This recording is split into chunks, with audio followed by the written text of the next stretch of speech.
क्या geography classes पहले हो चुकी है क्या आपके बैच में? First time? अच्छा।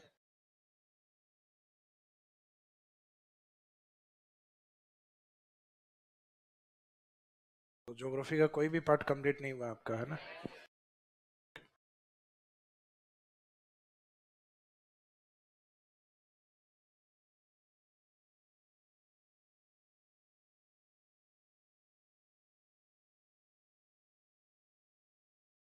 ज्योग्राफी के अंदर आपके सिलेबस में जो 3 पार्ट दिए हुए हैं, जिसमें एक पार्ट था वर्ल्ड ज्योग्राफी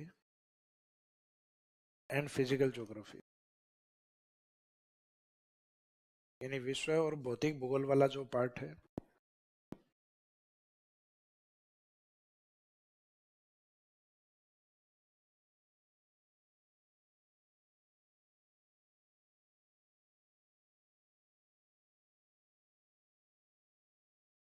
ये वाला पार्ट कवर करेंगे। World geography and physical geography वाला पार्ट। फिजिकल ज्योग्राफी आपके सिर्फ RS मेंस में, ये आपके प्रीलिम्स वाले एग्जाम में नहीं रहेगी, ये ओनली मेंस में रहेगी। और वर्ल्ड ज्योग्राफी वाला पार्ट आपके दोनों में रहता है। इसका मीनिंग ये स्पेसिफिक पोर्शन में नहीं होगी, दोनों में हो। RS प्रीलिम्स और मेंस में, और सेकंड वाला पार्ट केवल RS मेंस में। इसमें वही है आपके जो 11th वाली NCERT वाली बुक्स में स्टार्टिंग के 5 या 6 टॉपिक हैं, वो स्टार्टिंग टॉपिक आपके दिए हुए हैं। फिजिकल ज्योग्राफी, ज्योग्राफी की वैसे देखा जाए तो मदर ज्योग्राफी यही होती है। यानी ज्योग्राफी में जितने भी कॉन्सेप्ट जो निकले हुए हैं वो मुख्यतः किस पार्ट से निकले हुए हैं? फिजिकल ज्योग्राफी से निकले हुए होते हैं। फिर बाद में 2 ज्योग्राफी के ऐसे पार्ट हैं जो आपके रीजनल ज्योग्राफी के तौर पे ऐड किए हुए हैं। रीजनल का मीनिंग होता है प्रादेशिक भूगोल। जिस एरिया से आप बिलोंग करते हैं उससे रिलेवेंट। तो जिस एरिया से आप बिलोंग करते हैं उसमें एक तो आपका कंट्री है भारत, तो इसका मीनिंग भारत का भूगोल, इंडियन ज्योग्राफी या ज्योग्राफी ऑफ इंडिया। तो एक तो सिलेबस में आपके ये ऐड किया गया है भारत का भूगोल, और एक रीजन भारत में किस क्षेत्र से बिलोंग करते हैं आप? राजस्थान स्टेट से, इसका मीनिंग राजस्थान का भूगोल।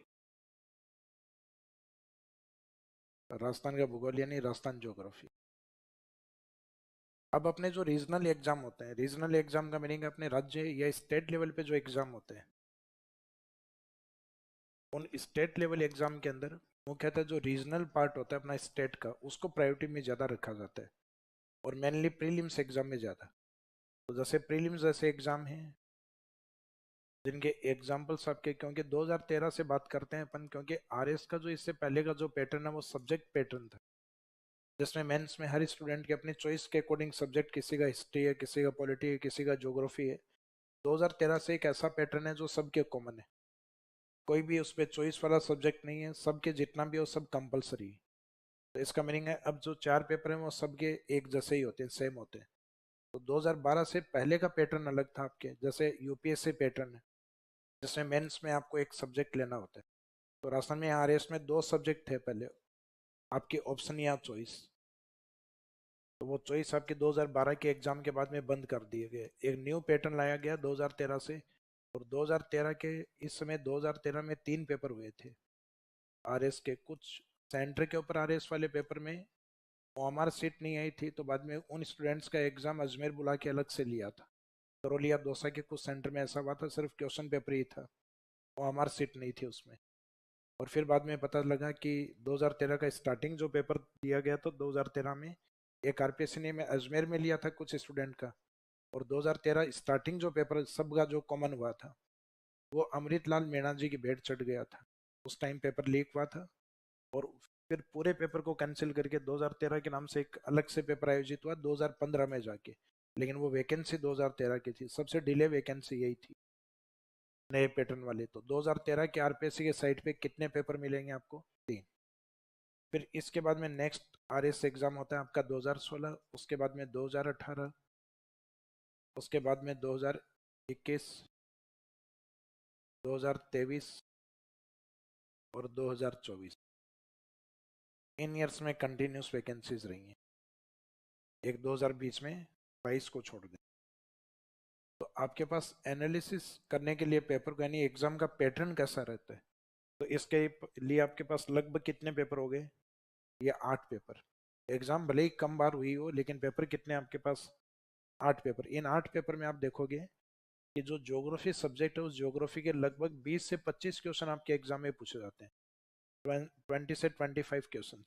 कोई नियम नहीं है कि 20 ही पूछे जाएंगे या 25 ही पूछे जाएंगे, 25 से ऊपर भी पूछे गए एक दो बार, 27 28 तक भी पूछे हैं, लेकिन एक एवरेज जो लेके चल रहे हैं अपन 20 से 25 के बीच, जिसमें राजस्थान ज्योग्राफी के जो क्वेश्चन होते हैं आपके लगभग 15 क्वेश्चन के आसपास होते हैं। कभी वो 15 के 17 भी चले जाते हैं, कई बार 15 के 14 भी हो जाते हैं, लेकिन इससे कम जनरली नहीं देखे आज तक। तो इसका मीनिंग यहाँ से जनरली इतने क्वेश्चन रहते हैं, 15 क्वेश्चन। इंडियन ज्योग्राफी से मैक्सिमम 3 से 4, इससे ऊपर क्वेश्चन नहीं देखे गए इसमें। वर्ल्ड ज्योग्राफी में मैक्सिमम 3 से 4, ये पैटर्न होता है। और कई बार जब क्वेश्चन बढ़ते हैं तो यहाँ वाले से ज़्यादा बढ़ते हैं। जैसे राजस्थान ज्योग्राफी से कुछ एग्जाम्स में 18 से 19 तक भी देखे गए, तो उस साल 25 या 25 से ऊपर भी क्वेश्चन आ गए। एक बार ऐसा था, इंडियन ज्योग्राफी से भी 2 क्वेश्चन आए और वर्ल्ड ज्योग्राफी से भी 2 क्वेश्चन आए। उस साल राजस्थान ज्योग्राफी को और ज़्यादा वेटेज दे दिया। तो प्रीलिम्स एग्जाम में वेटेज इसलिए दिया जाता है, अपना स्टेट एग्जाम है, और इस एग्जाम का इफेक्ट अपने नेक्स्ट एग्जाम पे भी होगा। तो इसका मीनिंग ये भर्ती अन्य राज्यों के स्टूडेंट्स के लिए नहीं। तो इसमें जो रीजनल पोर्शन अपने होते हैं, तो रीजनल पोर्शन यानी अपना जो स्टेट ज्योग्राफी है, राज्य का भूगोल है, स्टेट आर्ट एंड कल्चर है,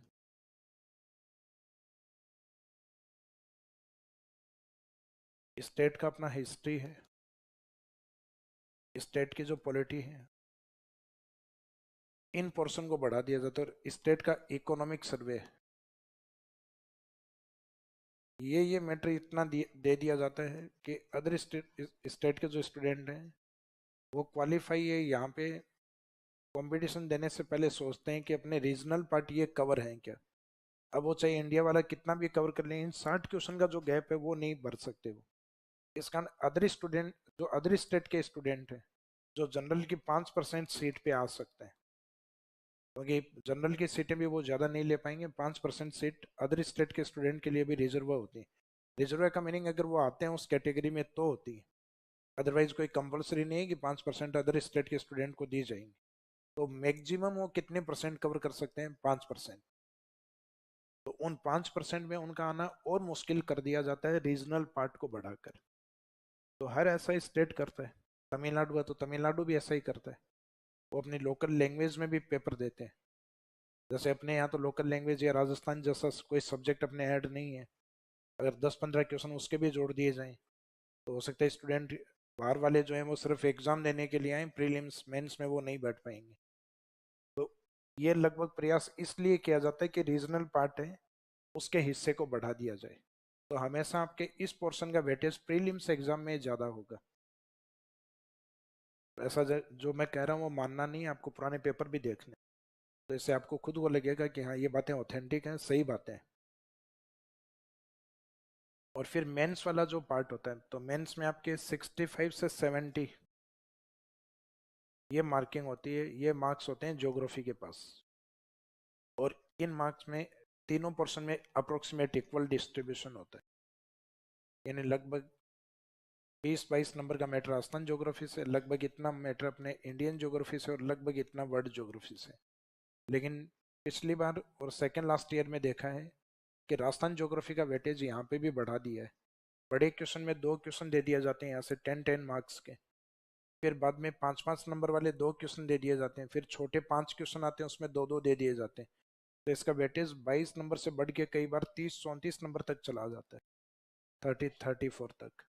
इसका मीनिंग जितना वेटेज पूरी ज्योग्राफी का उसमें से आधा वेटेज मेंस में मतलब लगभग 50% राजस्थान में ज्योग्राफी को दे दिया जाता है। जबकि प्रीलिम्स में ज्योग्राफी का लगभग कितना परसेंट वेटेज दे दिया गया? 70 से 75, 70 से 75% का वेटेज दिया गया। जबकि मेंस में लगभग 1/3 से लेकर 50% तक ज्योग्राफी राजस्थान वाली आ सकती। तो ऐसा नहीं मानना है कि सर हर जो टीचर आता है वो अपने सब्जेक्ट का इम्पोर्टेंस बताता है। तो सामान्य सी बात है, हर जो पढ़ाएंगे वो अपने अपने सब्जेक्ट का इम्पोर्टेंस बताएंगे आपको, लेकिन आपको हर सब्जेक्ट पढ़ना है। तो इसका मीनिंग उस सब्जेक्ट की जो अप्रोच है, जो आप इजीली जिस तक पहुंच पाओ और जिसमें क्वेश्चंस हैं जो अधिक पॉसिबिलिटी है कि आप कम पढ़ के भी वो क्वेश्चन कर पाओ, उन सब्जेक्ट में से आपके एक इकोनॉमिक सर्वे है। करंट वाला जरूरी नहीं है आप पढ़ो और वो क्वेश्चन आ जाए। एक इकोनॉमिक सर्वे है जो पढ़ के जाओगे उसमें से क्वेश्चन मिलेंगे आपको। एक राजस्थान ज्योग्राफी है, उसमें से क्योंकि मैटर लिमिटेड है, तो लिमिटेड मैटर है तो प्रीलिम्स में तो क्वेश्चन को मॉडिफाई नहीं कर पाएंगे वो। मेंस में तो हो सकता है लैंग्वेज को चेंज कर दें, प्रीलिम्स में तो वही फैक्ट पूछने पड़ेंगे उनको। तो एक राजस्थान ज्योग्राफी है जिसमें आप पढ़ के जाओगे उतना लगभग मैटर मिल जाता है। कोई ऐसा तो नहीं है, कोई वायदा तो नहीं है कि 15 में से 15 सारे मिल जाएंगे, लेकिन 15 में से लगभग 12 से 13 क्वेश्चन आपको मिल जाएंगे। और यही अप्रोच होनी चाहिए अपनी, लगभग 80% मैटर अपने को मिल जाए एग्जाम में। 80 भी नहीं तो कम से कम 70 तो आए, क्योंकि कट ऑफ अपनी 50% या इससे कम ही रहती है प्रीलिम्स। तो हर सब्जेक्ट को अगर आपने 70-80% कवर कर लिया है तो 100% वाला तो अपने दिमाग से निकालना कि नहीं सर, आज आज तक मैंने 100 में से 100 नंबर ही लेकर आया हूँ और इस बार भी मेरा प्रयास यही रहेगा। तो फिर आप सपनों के भारत में हो। तो इसका मैंने ये अपना सपना है, ये पॉसिबल नहीं, क्योंकि ये एग्ज़ाम ऑब्जेक्टिव नहीं है, डिस्क्रिप्टिव एग्ज़ाम है। और जो एग्ज़ाम आपने दिए हैं वो सीमित सब्जेक्ट के साथ दिए हैं। आपने स्कूलिंग में दिए हैं जहाँ 5 या 6 सब्जेक्ट हैं, यहाँ 18 सब्जेक्ट हैं। और 18 में से भी अगर पोर्शन बांटने डिवाइड कर दें तो यहाँ पे भी लगभग 25 से भी ज़्यादा सब्जेक्ट बन जाएंगे आपके। जैसे हिस्ट्री, हिस्ट्री के बहुत सारे पार्ट हैं आपके। तो इसका मीनिंग है डिवाइडेशन यहाँ बहुत सारे सब्जेक्ट का होगा। तो इसका नहीं, पॉसिबल नहीं है 100-100 वाला। बाकी एक रणवीर कपूर की मूवी है ये जवानी दीवानी है, देखे आप लोगों ने? तो उसके अंदर उसमें क्या करता है कि वो कहानी याद है उसकी मूवी की? किस किस ने नहीं देखी पहले तो ये बताओ। तो नहीं देखे उनके तो समझ में नहीं आएगी। और जिन्होंने देखी उसमें वो क्या करता है, थोड़ा मस्त मौला टाइप आदमी होता है रणवीर कपूर इस मूवी के अंदर। और उसके साथ हीरोइन कौन सी होती है उसमें? दीपिका पादुकोण। तो दीपिका पादुकोण क्या होता है, एक पढ़ाकू लड़की होती है उसमें। तो उसको लगती है कि ये आदमी पूरे दिन मस्ती करता है। तो बाद में उसको लगता है कि अपने को भी अपनी लाइफ को थोड़ा चेंज करना चाहिए, तो वो उसके कांटेक्ट में आती है। तो वो आराम से पहाड़ों के ऊपर चढ़ता है, घूमता है। और जैसे मूवी का हाफ पार्ट होने वाला होता है उससे पहले वो निकल जाता है। तो इतने में दीपिका को उससे थोड़ा अटैचमेंट हो जाता है मूवी के अंदर। तो जैसे ही अटैचमेंट होता है तो रणवीर कपूर वो एक चिट्ठी छोड़ के निकल जाता है, क्योंकि उसको दुनिया घूमनी होती है, मस्ती करनी होती है। और फिर उनके कोई कॉमन फ्रेंड होता है, उसकी शादी में वापस लौटता है वो। और एक दीवार पे बैठे रहते हैं और उसके पास वो चिट होती है, यानी पर्ची होती है कि उसने क्या क्या कर लिया और क्या करना बाकी। और इतने में हवा का एक झोंका आता है और वो उसके हाथ से छूटती है और वो लपकता है उसको। और दीपिका पादुकोण उसके हाथ को नीचे करती है कि छोड़ो, दुनिया में आखिर कुछ न कुछ तो छूट जाएगा। तो ये बात आपके दिमाग में भी होनी चाहिए कि भाई आप कितने भी एफर्ट कर लेना, सब्जेक्ट में कुछ ना कुछ तो एक दिन छूटेगा ही छूटेगा। तो ये दिमाग में पहले से लेके जाओगे तो ठीक है कि हमें सब कुछ एग्जाम में नहीं आने वाला। तो एग्जाम में जाके आप ऑलरेडी उस एग्जाम की कंडीशन के अकॉर्डिंग बैठे हो कि आपको पता है सब कुछ नहीं आने वाला, जो नहीं आना है वो छोड़ेंगे। और अगर आप इस ऑप्शन से गए कि हम 100% करने वाले हैं, तो 2 4 5 क्वेश्चन भी अगर कंटिन्यूस नहीं आए, कई बार तो हालत ये होती है पूरे एक पेज के क्वेश्चन स्टूडेंट को एक ही नहीं आ रहा होता है पहले पेज में। दूसरा पेज पलटा उसके भी 6 क्वेश्चन कंटिन्यूस नहीं आ रहे, क्योंकि मैथ्स आ गई नहीं निकल रही। तो इसका मीनिंग जब स्टूडेंट ये सोच के जा रहा होता है कि लगभग अपन करके आएंगे, तो वो स्टूडेंट वहीं डिमोरलाइज हो जाता है। उसको लगता है नहीं आज पेपर नहीं होगा। और फिर बाद में वहीं से फेकालॉजी करना स्टार्ट कर देते हैं, इसमें बी करते हैं, इसमें सी करते हैं। जैसे एग्जाम में होता है ना, कई बार इंग्लिश का पेपर होता है या मैथ्स का टफ पेपर होता है, तो पहले ए 4 5 बोले, फिर बी। तो वो ऑप्शन, वो चॉइस नहीं अपनाए। तो इसका मीनिंग पहले से ऑलरेडी इस पेपर के लिए देखो, इसमें तैयारी तो सामान्य सी बात है हर कोई स्टूडेंट कर रहा होता है, लेकिन कई बार कम तैयारी करने वाले स्टूडेंट है वो भी सिलेक्ट होते हैं। कारण यही होता है क्योंकि उनको पता है कि हमें कम क्वेश्चंस करने हैं, हमें जो नहीं आ रहे उस क्वेश्चन को कंप्लीट हमें छोड़ना है। तो इसका मीनिंग इस एग्जाम में क्वेश्चंस को पहचानने वाला स्टूडेंट कौन है? बाकी तैयारी तो लगभग सभी कर रहे हैं। और इस 1 या 2 साल की तैयारी में जो सीरियस है, क्योंकि कई तो ये देखते हैं कि नहीं नहीं अभी तो उम्र बहुत है। ये पहलू जनरली आजकल ज़्यादा है कि अभी तो सर मेरी उम्र ही 15 साल है, तो घर वाले सिर्फ एक ही बार मौका देंगे। आप ये सोचो कि आज स्प्रिंग बोर्ड में हो, कल XYZ कोई और इंस्टीट्यूट में जाके तैयारी कर लोगे, तो घर वाले रोज रोज कितने, 1 लाख 12 लाख वाले, 1 लाख 12 हजार वाले में हो ना, उसका मीनिंग कम नहीं है, बजट खूब है कि नहीं। साडा बाबू जमींदार भाई खूब पैसा लगाने वाला है हमारे पास इतने, दूसरी बार भी लगा दोगे तो आप सीरियस उतने ही रहोगे, क्योंकि आप पिछली बार भी नहीं थे। तो इसका मीनिंग एज वो आ चुकी है जिसमें अब से आप जिस सांचे में अपने आप को ढाल लोगे, आप जीवन भर फिर वैसे ही रहोगे। और अगर अब आपने यहाँ से अगर यू टर्न करके कहीं और अपना रास्ता मोड़ लिया है, तो फिर वहां से आने की पॉसिबिलिटीज बहुत कम है फिर। तो इसका मीनिंग आगे आने वाले 1 और 2 साल आपके लिए सबसे इम्पोर्टेंट है। तो मैं ये नहीं कहता कि इस जीवन में या इस जवानी में जो चीजें करनी है क्या वो छोड़ दें, नहीं छोड़नी, लेकिन बैलेंस रखिएगा। ऐसा नहीं हो कि जो प्राथमिकता में आपके हैं वो चीजें छूट जाए।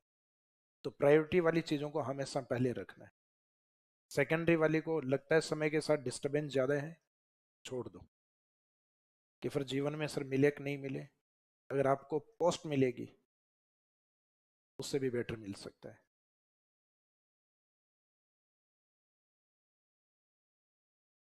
और जिस दिन पोस्ट नहीं मिली तो पापा नहीं मान रहे, भैया नहीं मान रहे, यह डायलॉग मिलेगा। क्योंकि जो वादे बातों में और रातों में होते हैं वो जनरली कम पूरे होते हैं। तो इसमें अपने सिलेबस में जिस पार्ट को हम सबसे पहले स्टार्ट करेंगे वो कौन सा है, जो रीजनल पार्ट और ज्योग्राफी के अंदर प्रीलिम्स और मेंस में दोनों में इम्पोर्टेंट पार्ट। तो ये वाला पार्ट हम स्टार्ट करेंगे। पुराने क्वेश्चन पेपर्स वगैरह हैं आरएस के साइड, मेरे हिसाब से मार्केट में सब आ चुके हैं, 2023 तक के आ चुके हैं। तो पुराने जो क्वेश्चन पेपर हैं वो लाके हमेशा प्रैक्टिस किया करो आप।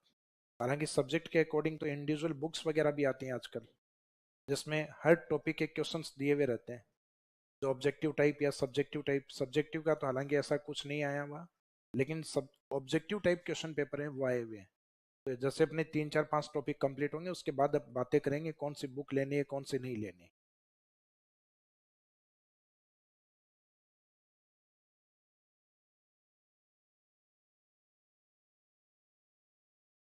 तो राजस्थान ज्योग्राफी, इस राजस्थान ज्योग्राफी के अंदर हम कुछ पार्ट्स में इसको डिवाइड करेंगे। जैसे इसमें एक स्टार्टिंग के कुछ टॉपिक्स हैं जिनको तो हम बेसिक ज्योग्राफी के नाम से, यानी अपना एक सामान्य जनरल भूगोल मानेंगे इनको। क्या राजस्थान के अंदर ज्योग्राफी का बेस पार्ट होता है स्टार्टिंग के टॉपिक, इस कारण इनको बेसिक ज्योग्राफी या जनरल ज्योग्राफी बोलेंगे अपन। इस बेसिक ज्योग्राफी के बाद में ज्योग्राफी का एक ऐसा पार्ट आएगा जिसमें सिर्फ पानी वाले टॉपिक चलेंगे अपने, तो वो अपना हाइड्रो ज्योग्राफी पार्ट रहेगा, यानी जिसमें हम सिर्फ जल वाले टॉपिक को लेंगे, तो वो हमारा कौन सा हो गया, जलीय भूगोल वाला पार्ट। और हाइड्रो ज्योग्राफी के बाद में जो नेक्स्ट पोर्शन अपना रहेगा वो रहेगा रिसोर्स ज्योग्राफी, जिसमें रिसोर्सेज के बारे में बात करेंगे। तो रिसोर्सेज के बारे में जिसमें बात होगी वो अपना रिसोर्स ज्योग्राफी, संसाधन भूगोल। एक लास्ट में हमारी जो इकोनॉमी का जो बेस होता है उससे रिलेवेंट टॉपिक्स जो रहेंगे वो रहेंगे इकोनॉमिक ज्योग्राफी का पार्ट, यानी आर्थिक भूगोल का हिस्सा। तो इसका मीनिंग ज्योग्राफी के टॉपिक क्या है उससे पहले तो अपने को ये पता होना चाहिए ज्योग्राफी में थीम क्या क्या है आपके। तो एक तो कुछ टॉपिक हैं जो जनरल टॉपिक्स या बेसिक ज्योग्राफी के नाम से रहेंगे, कुछ ऐसे हैं जिसमें पानी पानी की बातें होंगी, जैसे नदियां हैं तो नदियां इसमें रहेंगी आपके, जिसको हम पढ़ेंगे ड्रेनेज सिस्टम के नाम से, अपवाह तंत्र के नाम से। फिर जो नदियां होती हैं उन नदियों पे डिपेंड क्या होते हैं, डैम प्रोजेक्ट्स, बांध परियोजनाएं। तो इसका मीनिंग डैम प्रोजेक्ट इसमें रहेंगे आपके, जिनको हम पढ़ेंगे इरिगेशन प्रोजेक्ट। नदियों पे डिपेंड करती हैं आपकी झीलें, तो राजस्थान में जो लेक्स हैं वो आपके इसमें रहेंगे। और फिर पानी को कैसे बचाना है, इसके लिए एक टॉपिक दिया आपके वाटर कंजर्वेशन टेक्निक्स, जल संरक्षण की तकनीकें। तो इसका मीनिंग नदी, नदी पे डिपेंड डैम, नदी पे डिपेंड लेक्स, और लास्ट में पानी को कैसे बचाना है, वाटर कंजर्वेशन टेक्निक्स।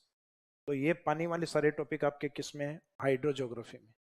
ऐसे ही रिसोर्स ज्योग्राफी के भी कुछ टॉपिक हैं अपने। तो पहले तो ये टॉपिक्स लिखेंगे अपने, तो टॉपिक हैं लगभग 18 19। तो 18 19 के नाम से ही याद नहीं होंगे अपने, तो पहले तो अपने को 18 19 मानने ही नहीं, अपने को तो ये मानना है ज्योग्राफी की 4 थीम है एक बेसिक या जनरल ज्योग्राफी, एक जलीय भूगोल, एक संसाधन वाली रिसोर्स ज्योग्राफी, और एक लास्ट में जो इनकम के साधन होते हैं यानी इकोनॉमिक ज्योग्राफी, आर्थिक भूगोल। तो सिलेबस में है राजस्थान ज्योग्राफी।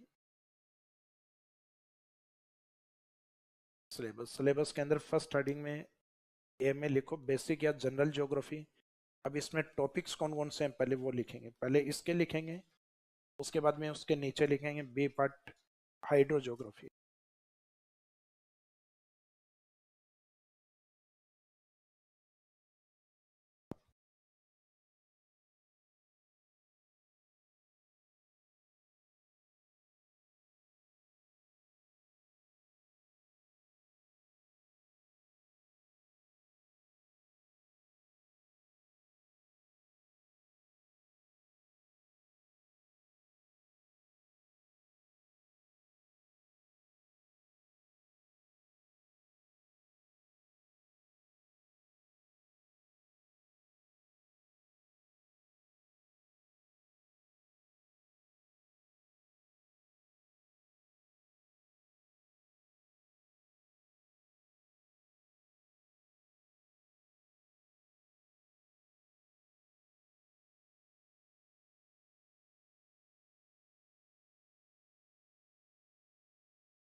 मैं बेसिक या जनरल ज्योग्राफी वाला जो पार्ट है,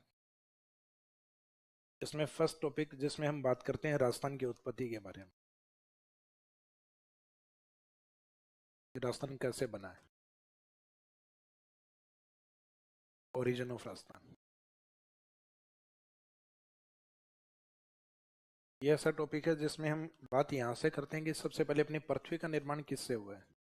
तो अपनी पृथ्वी का जो निर्माण है उसमें निर्माण के समय इस पे दो पार्ट बने हैं, जिसमें एक तो लैंड पार्ट है जिसको हम का नाम दिया पेंजिया। ये हालांकि नाम है जर्मन जियोलॉजिस्ट के द्वारा दिया गया, जो एक क्लाइमेटोलॉजिस्ट भी थे, एक भूवैज्ञानिक भी थे और जलवायु भूगोलवेत्ता भी थे, अल्फ्रेड वेगनर।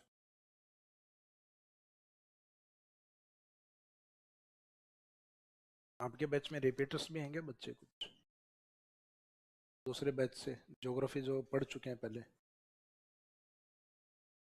और स्टूडेंट?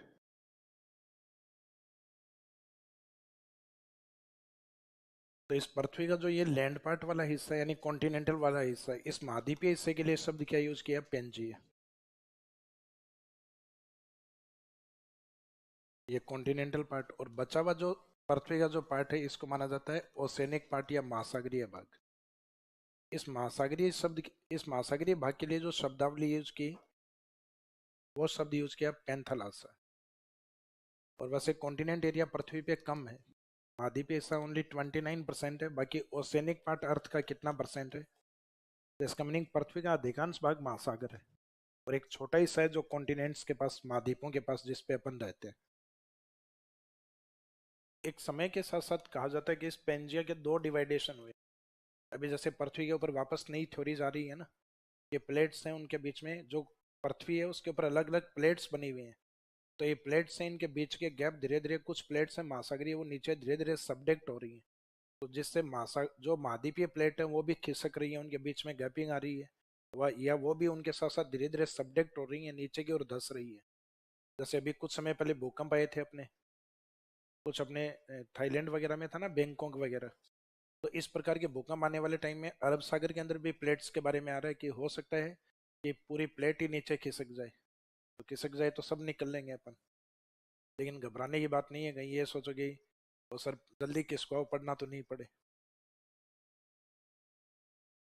तो उस इंतजार में मत रहना, क्योंकि कई बार वो वैज्ञानिक कहेंगे भाई जल्दी खिसक सकती है। तो ज्योग्राफी में जल्दी का मीनिंग भी लाखों के वर्षों में होता है। जनरली हम कहते हैं कि जैसे हिमालय पर्वतमाला नवीनतम पर्वतमाला है, तो नवीनतम शब्द देख के अपने को यूं लगता है जैसे कल परसों ही बना है। अब वो नवीनतम में उसमें लिखते हैं कि 7.5 करोड़ से और मात्र 3.5 करोड़ वर्ष पहले बना है। तो 3.5 करोड़ मात्र होते हैं क्या? लेकिन अरावली को या विश्व के ओल्डेस्ट माउंटेन को देखते हुए मात्र होते हैं वो, क्योंकि अरावली मानी जाती है 60 करोड़ वर्ष पहले। और हिमालय बना है मात्र 3.5 करोड़ वर्ष पहले। तो ये कंपेरेटिव मात्र होता है। इसका मीनिंग आज के टाइम से नहीं, अपने लिए तो 3 दिन भी बड़े होते हैं, लेकिन किस चीज के लिए वो मायने रखता है। भाई जयपुर में मन लग गया और बाद में गांव जाना है, मन नहीं करेगा। 3 दिन भी आपको 3 साल लगेंगे।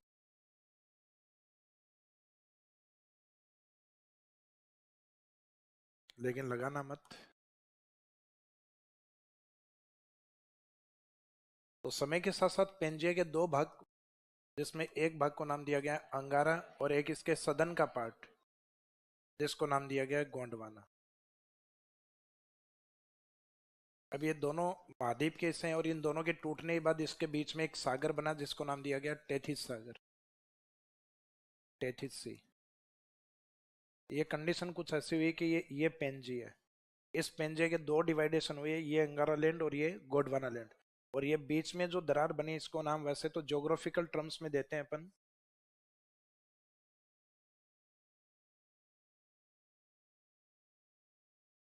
जियोसिंक्लेन, भूसन्नति। क्योंकि भू या भूमि में दरार आ जाती है तो उसको हम कहते हैं भूसन्नति।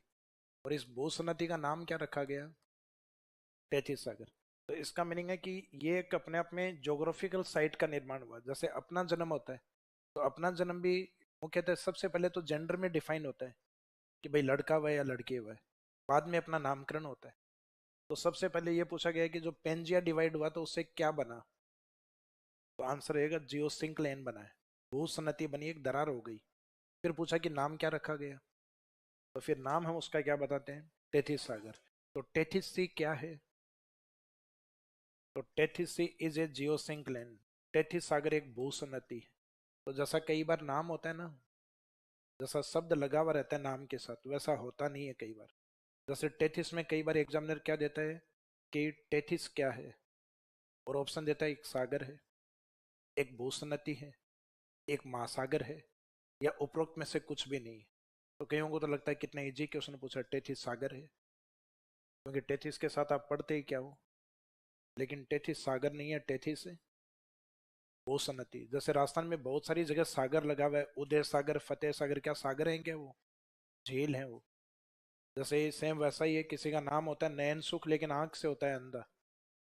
ये नाम तो नयन सुख था तो लोगों ने सोचा कम से कम आंखें तो होंगी, लेकिन जब मिले तब क्या निकला? नाम है खुशबू नहीं आती क्योंकि नहीं नहाती।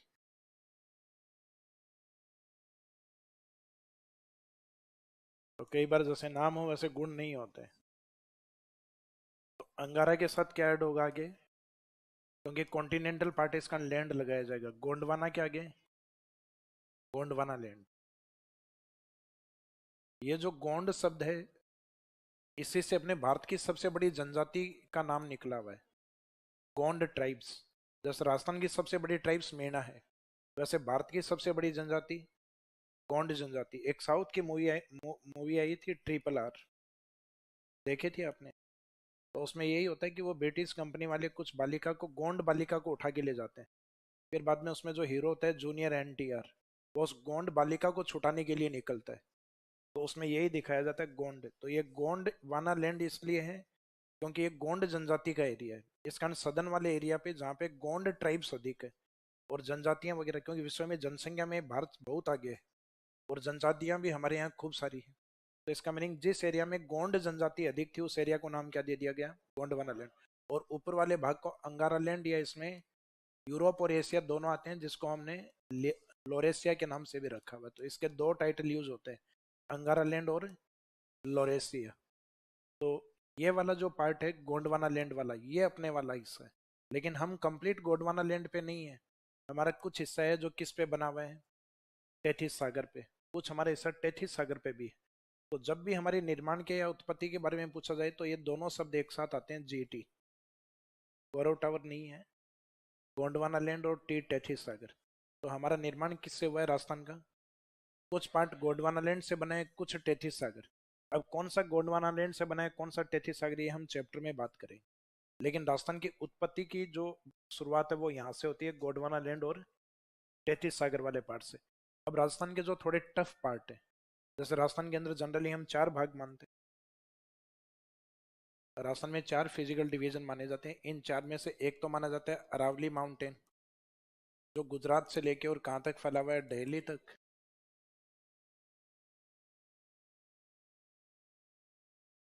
अरावली वाला पार्ट। एक राजस्थान के साउथ ईस्ट में प्लेट्यू माना जाता है, जहाँ हाड़ा वंश ने शासन किया है। इस हिस्से को हम कहते हैं हाड़ौती प्लेट्यू या हाड़ौती का पठार। फिर राजस्थान का पूर्वी मैदानी भाग, जहाँ पे नदियां बहती हैं। नदियों में क्या होता है, जल, और जल के द्वारा जो मिट्टी बिछाई जाती है उसको जलोढ़ या एलुवियल सोइल। और जहाँ जलोढ़ मिट्टी जमती है वहां पे क्या बनते हैं, मैदान। तो ये राजस्थान का मैदानी भाग है, जो राजस्थान के किस साइड में है, ईस्ट में। मोस्टली ईस्ट वाले पार्ट में ज्यादा है, तो इसका नाम है ईस्टर्न प्लेन, पूर्वी मैदान। और फिर राजस्थान का जो नॉर्थ वेस्ट वाला पार्ट है, जहाँ वर्षा बहुत कम होती है, इस वाले भाग को हमने नाम दे रखा है डेजर्ट या मरुस्थल। मरुस्थल का मीनिंग होता है जो उपजाऊपन कम होता है, उस एरिया को हम जनरली डेड लैंड मानते हैं, मृत भूमि मानते हैं। तो मरु का मीनिंग होता है मृत, डेड, और स्थल का मीनिंग होता है लैंड। तो जो मृत भूमियां होती हैं यानी इनफर्टाइल लैंड होती हैं, उनको कहा जाता है डेजर्ट लैंड, मरुभूमि या मरुस्थल, मरुस्थल के रूप में। तो ये वाला पार्ट होता है अपना डेजर्ट या मरुस्थलीय भाग। तो राजस्थान में जहाँ आपको मिट्टी वाले जो पार्ट दिखाई दे रहे हैं, ये तो बने हुए हैं टेथी सागर वाली साइड पे। और जो आपको कठोर भाग दिखाई दे रहे हैं यानी एज ए माउंटेन और प्लेट्यूज के रूप में, पर्वत और पठार के रूप में दिखाई दे रहे हैं, वो बने हुए हैं गोंडवाना लैंड के रूप में। तो राजस्थान का जो निर्माण हुआ है वो 2 पार्ट से हुआ है, गोंडवाना लैंड से और टेथी सागर। और उसमें गोंडवाना लैंड के कितने पार्ट हैं, 2। एक तो अरावली और एक खाड़ोती। और टेथी सागर के भी 2 पार्ट हैं, एक डेजर्ट और एक ईस्टर्न प्लेन। इनके निर्माण या फॉर्मेशन का सीक्वेंस भी है। अरावली सबसे ओल्डेस्ट माना गया है यहाँ, कि राजस्थान में सबसे प्राचीन या सबसे पहले कौन बना है, तो अरावली का निर्माण सबसे पहले हुआ है। देन उसके बाद में सबसे नवीनतम माना गया ईस्टर्न प्लेन, क्योंकि पूर्वी मैदान का निर्माण आज भी जारी है। क्या राजस्थान में नदियां बहती हैं क्या आज भी? बारिश के टाइम सुनोगे आप, चंबल में बाढ़ आ गई, बनास में बाढ़ आ गई, बिशनपुर के 6 गेट खोल दिए गए, तो बिशनपुर में बनास ही आती है अपनी। तो इसका मीनिंग है जैसे ही अपने समर सीजन आता है या रेनी सीजन आता है, समर स्टार्ट हो गया अपना, अब रेनी सीजन भी आने ही वाला है जून के अंदर, 2 या 2.5 महीने बाद। तो इसका मीनिंग समर सीजन मानसून जैसे ही एक्टिव होता है तो हमारी नदियां एक्टिव होती हैं। और नदियां एक्टिव आज भी होती हैं अपने यहाँ, क्योंकि मानसून आता है अपने यहाँ। तो मीनिंग है कि इस भाग का निर्माण हर साल होता रहता है। तो इसका मीनिंग है न्यूली फिजिकल डिवीजन या नवीनतम भौतिक प्रदेश ही है। तो हमें एक तो आइडिया अरावली प्राचीन है, एक पता है कि मैदान नवीनतम है। तो अरावली के साथ दूसरा कौन सा रहेगा, चट्टानी भाग। तो अरावली की तरह कठोर कौन है, हाड़ौती। और एक मैदान की तरह मिट्टी वाला भाग कौन है, तो मैदान नवीनतम है, उससे पहले अपने को मिट्टी वाला पार्ट करना है, डेजर्ट। तो चट्टानी भागों को दोनों को साथ लेना है, मिट्टी वालों को दोनों को साथ लेना है। मिट्टी वाले दोनों किस में रहेंगे, टेथी सागर में। और गोंडवाना लैंड वाले दोनों टफ हैं, वो एक साथ रहेंगे, अरावली और हाड़ौती। तो आपको ये पता है कि राजस्थान का निर्माण है वो कितने भागों से हुए हैं, 2 भागों से, गोंडवाना लैंड और टेथी सागर।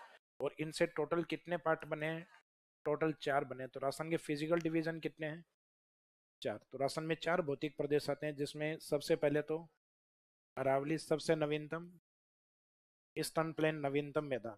अब अरावली के साथ दूसरा कौन सा होना चाहिए, जो इसकी तरह कठोर हो यानी हाड़ौती पठार, और मैदान की तरह जहाँ पे मिट्टी है, मैदान में मिट्टी होती है, उसी तरीके से मिट्टी कहाँ होती है, डेजर्ट में। तो मिट्टी वाले दोनों एक साथ लेने और चट्टानी भाग वाले दोनों एक साथ। तो इसमें सिंपल क्वेश्चन यही पूछा जाता है, आज तक तो यही पूछा है। भौतिक प्रदेशों के नाम देके पूछते हैं राजस्थान में ओल्डेस्ट क्या है, सबसे प्राचीन क्या है, आंसर होता है अरावली। अरावली नहीं आता तो उसकी जगह माउंटेन शब्द लिखा हुआ जाता है, क्योंकि अरावली किसको रिप्रेजेंट करता है, जैसे हिमालय है तो हिमालय भारत में क्या है, अपने आप में एक माउंटेन है। अब जैसे मैं ये कहूँ राजस्थान का मैदानी भाग, तो मैदानी भाग राजस्थान का पूर्व में, इसका उसका पूरा टाइटल क्या यूज होता है, पूर्वी मैदान। तो फर्स्ट टॉपिक में हम क्या पढ़ने वाले हैं, ये समझ में आ गया कि राजस्थान कैसे बना हुआ है, गोंडवाना लैंड और टेथी सागर से। फिर गोंडवाना लैंड के पार्ट कौन से हैं और टेथी सागर के पार्ट कौन से हैं, ताकि बार बार अपने टॉपिक में जो पॉइंट्स हैं कि राजस्थान गोंडवाना लैंड से बना है, तो वहाँ आपके क्वेश्चन नहीं आना चाहिए गोंडवाना लैंड क्या है। तो ये सारी जो कॉन्सेप्ट हैं आपके यहाँ कवर हो जाएंगे कि पेंजिया के सदर्न पार्ट को क्या कहा जाता है, गोंडवाना लैंड।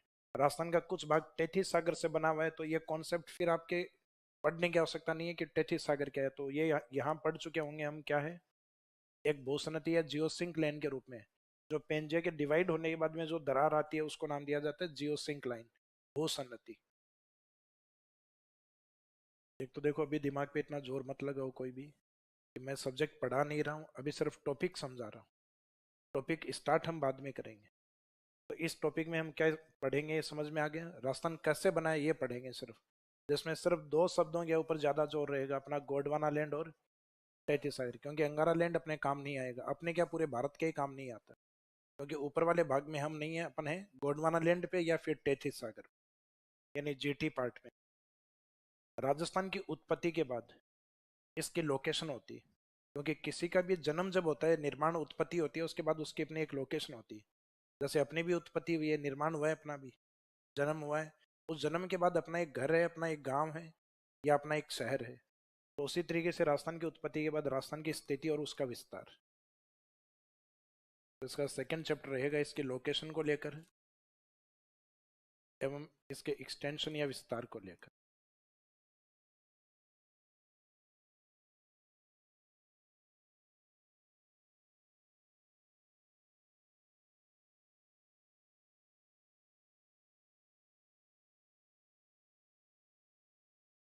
राजस्थान की स्थिति के बारे में जब अपन बात करते हैं, जैसे किसी भी ज्योग्राफिकल एरिया की लोकेशन के बारे में बात करते हैं, तो अपने घर की स्थिति तो अपना एड्रेस में समझा देते हैं कि भाई मकान नंबर ये है अपना, और इस कॉलोनी में है, इस सिटी में है।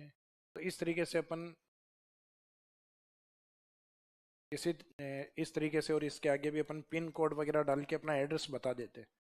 अब किसी जगह का, राज्य का अगर पूछा जाए तो राज्य अपनी लोकेशन कैसे बताता है? तो राज्य की स्थिति को देखा जाता है ग्लोब के अंदर। 0 डिग्री एक लाइन होती है जिसको हम कहते हैं इक्वेटर लाइन, भूमध्य रेखा। उससे डिसाइड होता है कि उसके नॉर्थ में है या उसके साउथ में। तो यहाँ से तो डिसाइड होता है उसकी लेटीट्यूडनल लोकेशन, अक्षांश स्थिति, क्योंकि 0 डिग्री यहाँ पे क्या है, एक लेटीट्यूड लाइन होती है। जैसे लेटीट्यूड लाइन होती है वैसे एक लॉन्गिट्यूड लाइन भी होती है 0 डिग्री, जिसको हम कहते हैं GMT line, Greenwich mean time line. जिससे विश्व का टाइम देखा जाता है उसको कहा जाता है ग्रीनविच रेखा, ग्रीनविच मध्याह्न रेखा। तो उसको ग्रीनविच लाइन भी बोलते हैं, ग्रीनविच मीन टाइम भी कहते हैं। तो ये भी 0 डिग्री होती है, लेकिन दोनों 0 डिग्री के नाम अलग अलग हैं। ये भूमध्य रेखा जो भू के, पृथ्वी के बीच में से भूमध्य, और इसको कहा जाता है मध्याह्न रेखा, जहाँ से टाइम डिसाइड होता है। और ये डिसाइड करती है ईस्ट और वेस्ट को, और ये डिसाइड करती है लॉन्गिट्यूड्स को, देशांतरों को। और जो लेटी हुई है वो है लॉन्गिट्यूड, जो लॉन्ग या लंबी दिखाई दे रही है, और जो लेटी हुई दिखाई दे रही है लेटीट्यूड्स। ये ये स्थानों के कौन से डायरेक्शन को डिसाइड करती है, नॉर्थ और साउथ। फॉर एग्जाम्पल, ये जैसे काइट शेप में ये अपना राजस्थान है, तो राजस्थान के नॉर्थ और साउथ को डिसाइड करना है तो नॉर्थ साउथ लेटी हुई लाइन से डिसाइड हो सकते हैं, खड़ी लाइन से डिसाइड नहीं होंगे, कारण खड़ी लाइन दोनों जगह सेम ही है, लेटीट्यूड्स की वैल्यू दोनों जगह अलग अलग है। तो नॉर्थ और साउथ को हमेशा किस पे देखा जाएगा, लेटीट्यूड्स पे। और ईस्ट और वेस्ट को हमेशा किस पे देखा जाएगा, लॉन्गिट्यूड्स। जैसे राजस्थान का ईस्ट और वेस्ट पॉइंट है वो हमेशा दो अलग अलग लाइंस पे होगा, ईस्ट वेस्ट को कभी लेटीट्यूड्स नहीं बता सकती, क्योंकि ईस्ट और वेस्ट में लेटीट्यूड दोनों पे सेम ही होती है। तो इस कारण वो सेम लाइन उसकी लोकेशन बता ही नहीं पाएगी। तो इसका मीनिंग अपने को अलग अलग वैल्यू बतानी पड़ेंगे, कितने डिग्री देशांतर से और कितने डिग्री देशांतर तक राजस्थान है, कितनी कितने लॉन्गिट्यूड से स्टार्ट होगा और कितने लॉन्गिट्यूड तक फैला हुआ है, कितने लेटीट्यूड से स्टार्ट होगा और कितने लेटीट्यूड तक। इसका मीनिंग किसी भी स्थान के लिए अपने को दो लोकेशन चाहिए होती है, एक तो लेटीट्यूडनल लोकेशन और एक चाहिए होती है अपने को लॉन्गिट्यूडनल लोकेशन। तो ज्योग्राफी के अंदर स्थानों की स्थिति के लिए अपने को कितनी रेखाओं की स्टडी करनी है, ये अलग से आपके टॉपिक भी है। फिजिकल ज्योग्राफी पढ़ोगे या वर्ल्ड ज्योग्राफी पढ़ोगे, वहाँ ये टॉपिक के रूप में पढ़ोगे आप, जहाँ बहुत सारी लाइंस के बारे में स्टडी करोगे। अपने ये लिमिटेड है, राजस्थान में तो अपने को सिर्फ वही देखनी है जो राजस्थान के अकॉर्डिंग है। तो इस टॉपिक में एक तो राजस्थान का अक्षांशीय और देशांतरी यानी लेटीट्यूडनल और लॉन्गिट्यूडनल लोकेशन उसको देखना है। फिर इस टॉपिक में लोकेशन के साथ दूसरा शब्द क्या यूज हुआ है, विस्तार।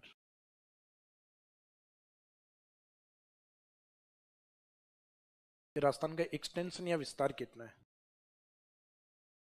तो इसके एक्सटेंशन वाला पार्ट या विस्तार वाला जो पार्ट होता है उसमें 3 पॉइंट होते हैं। फॉर एग्जाम्पल, जैसे आपसे पूछा जाए कि भाई आप जिस जगह लोकेट हो यानी आपका घर जहाँ पर है उसका विस्तार कितना है, तो आप तुरंत बताते हो सर 100 वर्ग गज में, 200 वर्ग गज में।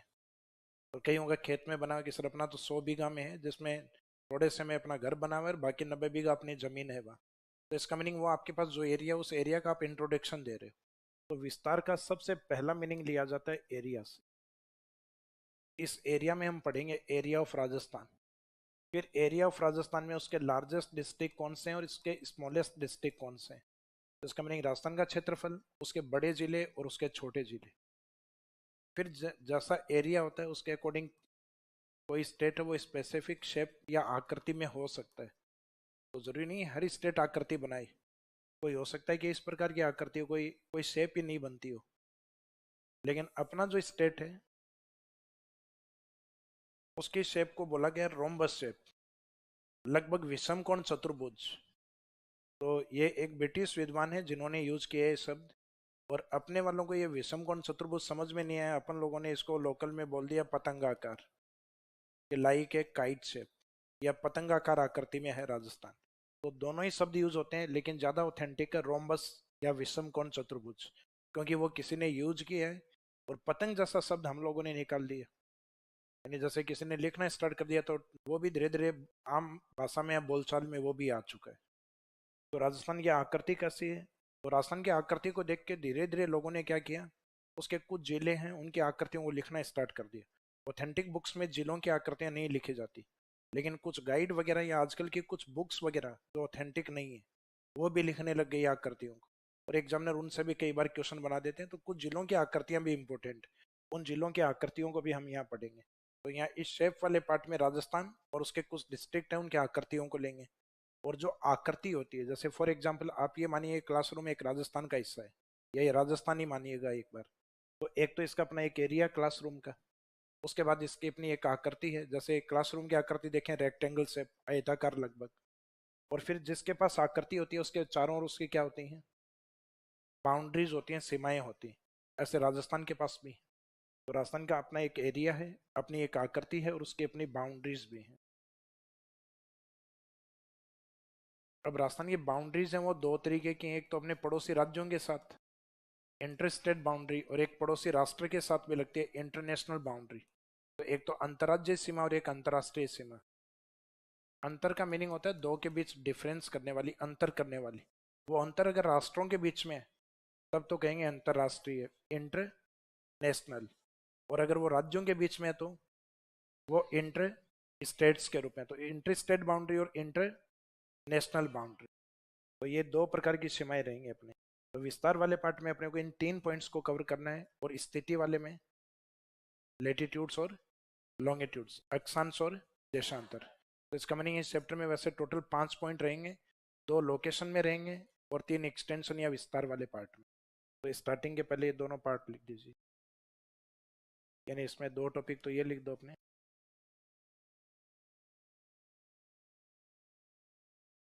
First origin of Rajasthan, Rajasthan की उत्पत्ति।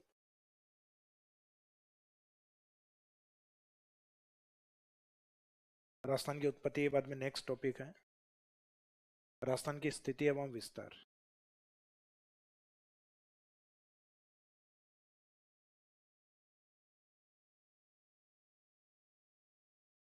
Location and extension of Rajasthan, Rajasthan की स्थिति एवं विस्तार। अब राजस्थान की जो भी लोकेशन या स्थिति है उसकी स्थिति के अंदर क्या पाए जाते हैं, उसके फिजिकल डिविजन्स होते हैं, उसके भौतिक प्रदेश होते हैं। तो उनके बारे में पढ़ते हैं फिर नेक्स्ट टॉपिक में।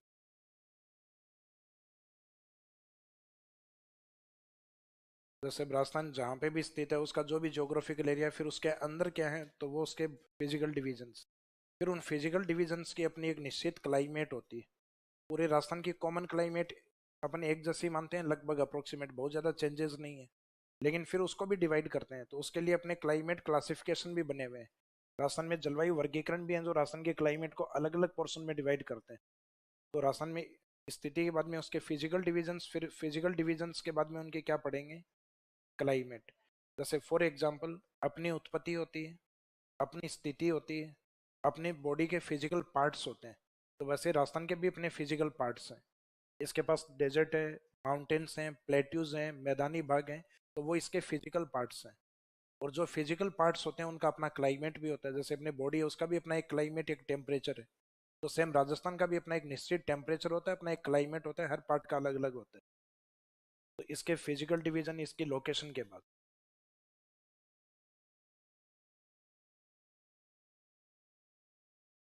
फिजिकल डिवीजन वही है जो अभी आपको बताए थे। जीटी से कितने पार्ट बने थे? 4 पार्ट बने थे। 2 जी से बने थे और 2 टी से बने थे। तो वो 4 फिजिकल डिवीजन है राजस्थान के, उनके बारे में डिटेल से इस टॉपिक में पढ़ेंगे। और उन फिजिकल डिवीजन्स की क्लाइमेट कैसी है, वो क्लाइमेट रहेगी राजस्थान की क्लाइमेट। तो नेक्स्ट टॉपिक फिजिकल डिवीजन के बाद में क्लाइमेट ऑफ राजस्थान, राजस्थान की जलवायु, राजस्थान की जलवायु।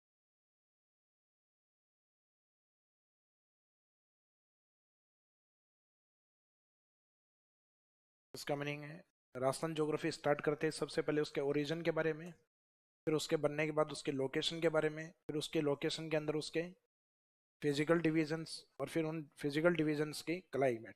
तो बेसिक ज्योग्राफी में आपके स्टार्टिंग के 4 टॉपिक होते हैं। तो ये 2 टॉपिक और लिख दीजिए, फिजिकल डिवीजन एंड नेक्स्ट है क्लाइमेट ऑफ राजस्थान, राजस्थान की जलवायु। डायरेक्ट क्लाइमेट लिखते हैं तो उसका मीनिंग भी राजस्थान की क्लाइमेट ही है, क्योंकि अपनी ज्योग्राफी कौन सी है? राजस्थान का भूगोल। तो बार बार राजस्थान सब नहीं लिखोगे तो भी मीनिंग वही है। डायरेक्ट क्लाइमेट टाइटल लिखते हो, उसका मीनिंग भी वही निकलेगा। तो बेसिक टॉपिक्स अपने समझ में आ गए कौन कौन से?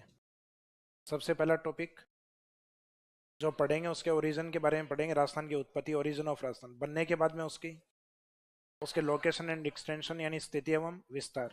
फिर उसकी स्थिति के अंदर क्या है, यानी उसकी जो लोकेशन है उसके अंदर उसके फिजिकल डिवीजन्स है। फिर फिजिकल डिवीजन्स के अपने क्या है, क्लाइमेट या जलवायु। अब नेक्स्ट टॉपिक है आपका B point, next hydro geography.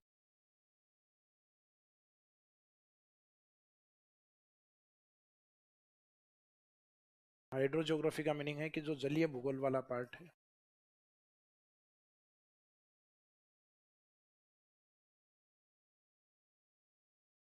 Last वाला टॉपिक मैंने आपको कौन सा लिखवाया है इसमें? क्लाइमेट। क्लाइमेट में आप ये सुनते हो कि हमारी जो जलवायु होती है उसमें अलग अलग सीजन या अलग अलग ऋतुएं होती हैं। ये तो आप इजीली बता सकते हो, क्योंकि यही ऐसा पार्ट होता है जिसको अपन जीते हैं, महसूस करते हैं, देखते हैं। जैसे अभी आपको क्या लग रहा है कि कौन सा सीजन चल रहा है? भाई 4-5 मिनट बाहर खड़े हो जाओगे उससे ही पता लग जाएगा। ये अपना समर सीजन वाला टाइम पीरियड चल रहा है, यानी ग्रीष्म ऋतु का टाइम पीरियड। अब जैसे जैसे टेम्परेचर बढ़ेगा, वायुदाब कम होगा, तो समुद्र की ओर से विंड फ्लो बनना स्टार्ट हो जाएगा। अपना जो लोअर प्रेशर है वो समुद्री हवाओं को अपनी तरफ अट्रैक्ट करेगा, और समुद्री हवाएं अगर हमारे यहाँ आती हैं तो इसका मीनिंग हमारी ह्यूमिडिटी बढ़ जाती है, और ह्यूमिडिटी बढ़ने के साथ अपने रेनफॉल स्टार्ट हो जाएगा। तो हमारा जो समर सीजन है किस में कन्वर्ट हो जाएगा? रेनी सीजन में कन्वर्ट हो जाएगा, यानी वर्षा ऋतु में कन्वर्ट हो जाएगा। और वर्षा ऋतु के बाद में एक सुहावना मौसम, वर्षा ऋतु का टाइम पीरियड होता है जून लास्ट से, कई बार जून में नहीं आती, जुलाई से होती है वर्षा। तो हम मौसम विभाग ने 25 जून से मान रखा है। तो जून लास्ट से जुलाई, अगस्त और सितंबर लास्ट तक, ये लगभग 3 सवा 3 महीने अपने बारिश के माने हुए हैं, लगभग 90 और 100 डेज के आसपास। और सितंबर के बाद अक्टूबर और नवंबर एक ऐसा समय होता है जहाँ ना तो गर्मियाँ बची होती हैं और ना सर्दियाँ आती।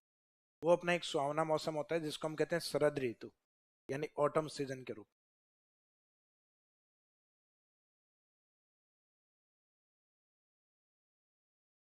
और उसके बाद में विंटर सीजन वाला पार्ट। तो अपने जो रेनी सीजन आता है उस रेनी सीजन के कारण ये वाले टॉपिक स्टार्ट होते हैं। यानी क्लाइमेट में हम ऋतुएं पढ़ेंगे, ऋतुओं के अंदर हम एक पार्ट पढ़ेंगे रेनी सीजन, रेनी सीजन में पढ़ेंगे मानसून। मानसून के स्टार्ट होने के बाद अपने स्टार्ट होता है ड्रेनेज सिस्टम, नदियाँ। क्योंकि हमारे यहाँ की नदियाँ, नदियों के 2 बेस हो सकते हैं, या तो मानसून से या फिर ग्लेशियर वाटर, यानी बर्फ हो अपने यहाँ पहाड़ों पे और वो मेल्ट होने से नदियाँ निकलती हैं। तो क्या राजस्थान में ग्लेशियर रिवर्स हैं? नहीं, अगर ये होती तो राजस्थान डेजर्ट नहीं होता। अगर ग्लेशियर रिवर होती तो 12 महीने पानी होता है, और हम डेजर्ट में एक नदी को भी डाइवर्ट कर देते हैं उधर, तो मरुस्थल वाले निहाल हो जाते हैं। वो कहते हैं हमारे पास जितना पानी है उतना किसी के पास नहीं है। तो इसका मीनिंग है कि इंडिया के अंदर कुछ ग्लेशियर रिवर्स होती हैं, जैसे गंगा है वो ग्लेशियर रिवर है, यमुना है वो ग्लेशियर रिवर है, सिंधु है वो ग्लेशियर रिवर है, ब्रह्मपुत्र है वो ग्लेशियर रिवर है। तो हिमालय रिवर्स हैं वो मोस्टली ग्लेशियर, सभी नहीं, लेकिन मोस्टली रिवर वो ग्लेशियर रिवर्स होती हैं। तो इस कारण हिमालयी नदियों में हमेशा पानी, ज़्यादा होता है। बाकी सदर्न इंडिया में जो जितनी भी नदियां हिमालय को छोड़कर, तो उन नदियों में हमेशा हिमालय से कंपैरिजन करें तो पानी हमेशा कम होता है, और एक सीजनल टाइम होता है। सिर्फ वर्षा ऋतु में ही नदियों में पानी ज़्यादा होता है। अपने यहाँ कई नदियां हैं जो बारिश के टाइम बहना स्टार्ट करती हैं, बारिश समाप्त होने के 2 1 महीने बाद ये पूछना पड़ता है, इधर एक नदी दिखाई दिया करती थी, वर्तमान में नहीं दिखती। इसका मीनिंग है कि नदियां एक ऋतु के अकॉर्डिंग अपना फ्लो बनाती हैं, उसके बाद में उनका पानी समाप्त हो जाता है। तो इसका मीनिंग राजस्थान में ड्रेनेज सिस्टम कैसा है? सीजनल है। हमारे मौसमी नदियां हैं या मानसून पे डिपेंड, तो उनको कहते हैं सीजनल रिवर्स। और जो एवरग्रीन रिवर्स होती हैं, 12 मासी नदियां होती हैं, वो होती हैं डिपेंड ऑन ग्लेशियर्स। तो राजस्थान में क्या हिमानी पे या बर्फ पर आधारित नदियां राजस्थान में पाई जाती हैं? तो नहीं है, एक भी नदी नहीं। तो जो जलीय भूगोल है, तो जलीय भूगोल इस वर्षा ऋतु के बाद में इसके टॉपिक के आधार पे स्टार्ट होता है, क्योंकि वर्षा जैसे ही स्टार्ट होगी तो राजस्थान में क्या एक्टिव होगा? अपवाह तंत्र। अपवाह तंत्र वही है जो आपके कई बार टॉपिक किस नाम से दिया हुआ रहता है? नदियाँ। तो ड्रेनेज सिस्टम या रिवर्स का मीनिंग है कि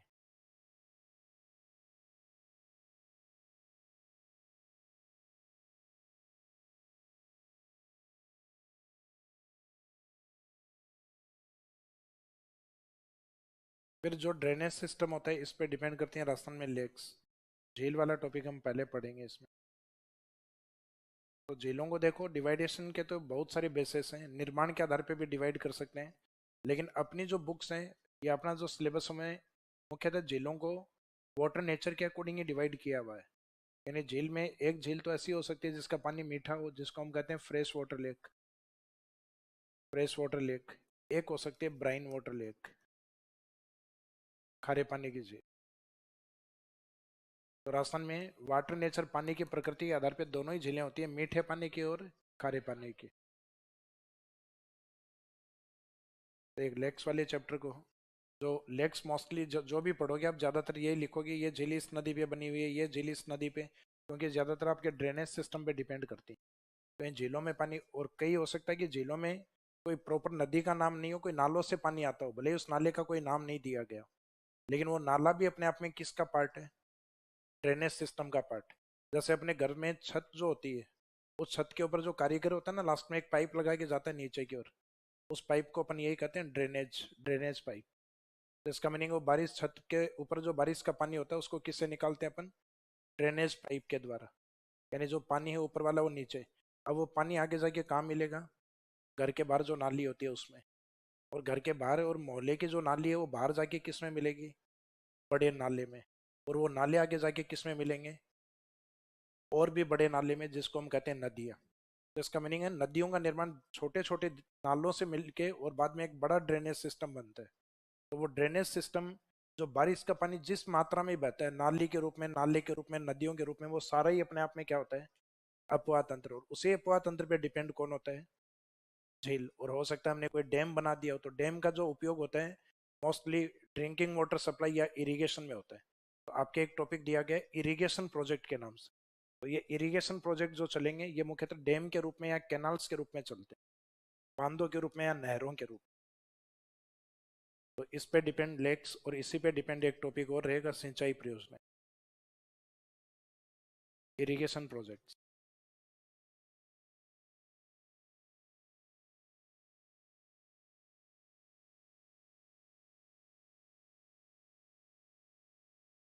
सिंचाई परियोजना। और लास्ट में इस टॉपिक में हम देखेंगे कि जो तीनों में पानी की बातें हैं, उस पानी को बचाया कैसे जा सकता है। तो कुछ तो ऐसी तकनीक हैं जो पहले राजा महाराजाओं ने अपनाई है। झील बनाना, बावड़ी बनाना, टांका बनाना, टोबा बनाना।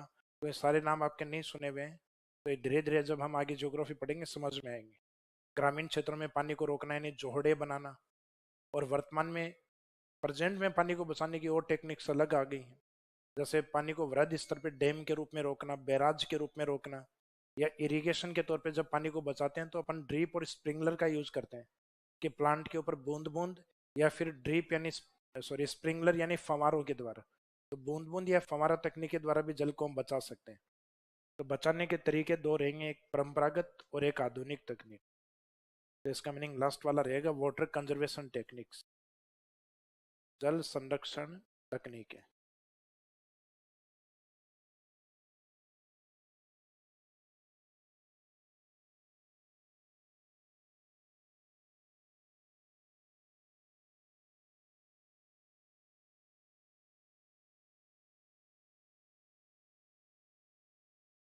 Water conservation techniques.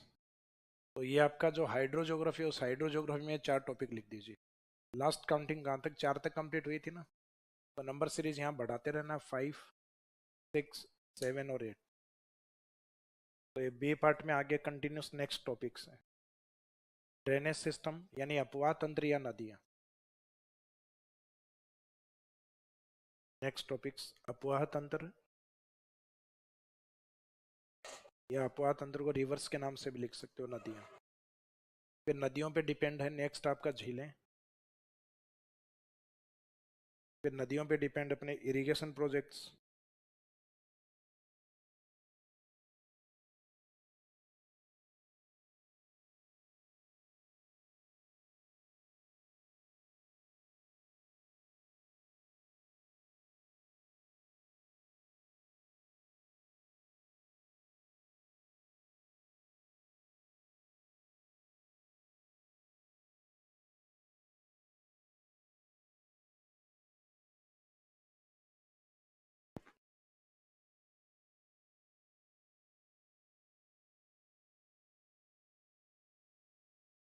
और इरिगेशन प्रोजेक्ट्स के बाद में लास्ट में है वाटर कंजर्वेशन टेक्निक्स।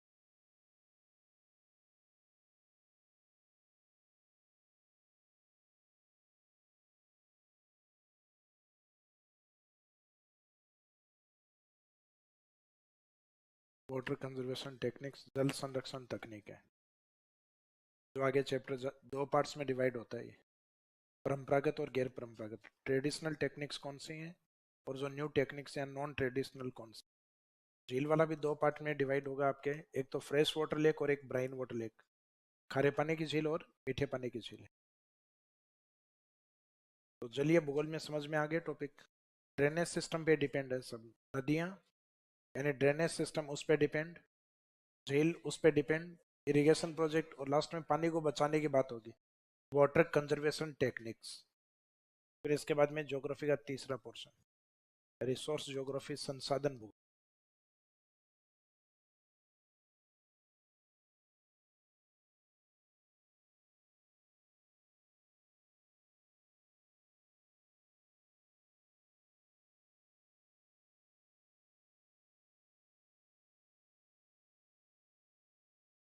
तो रिसोर्स ज्योग्राफी के अंदर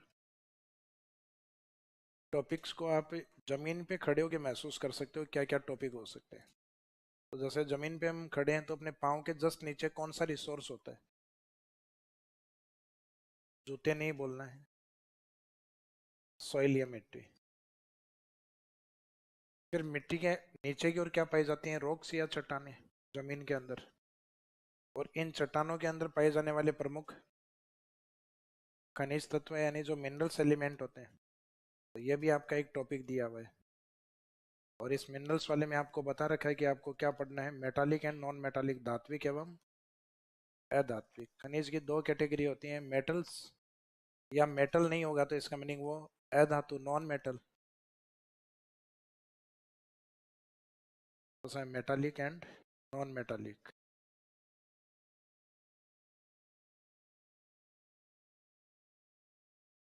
तो एक तो मिट्टी, एक मिट्टी के अंदर की चट्टानों में क्या पाए जाते हैं, रॉक्स में मिनरल्स। फिर मिट्टी के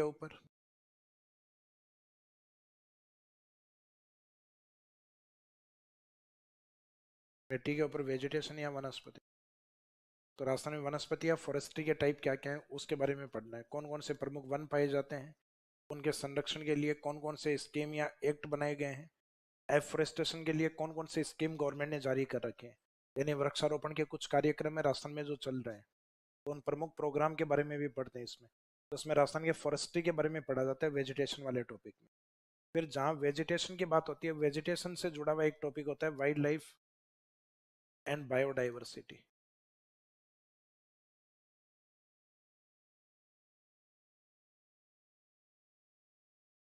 वाइल्ड लाइफ यानी वन्य जीव एवं जैव विविधता।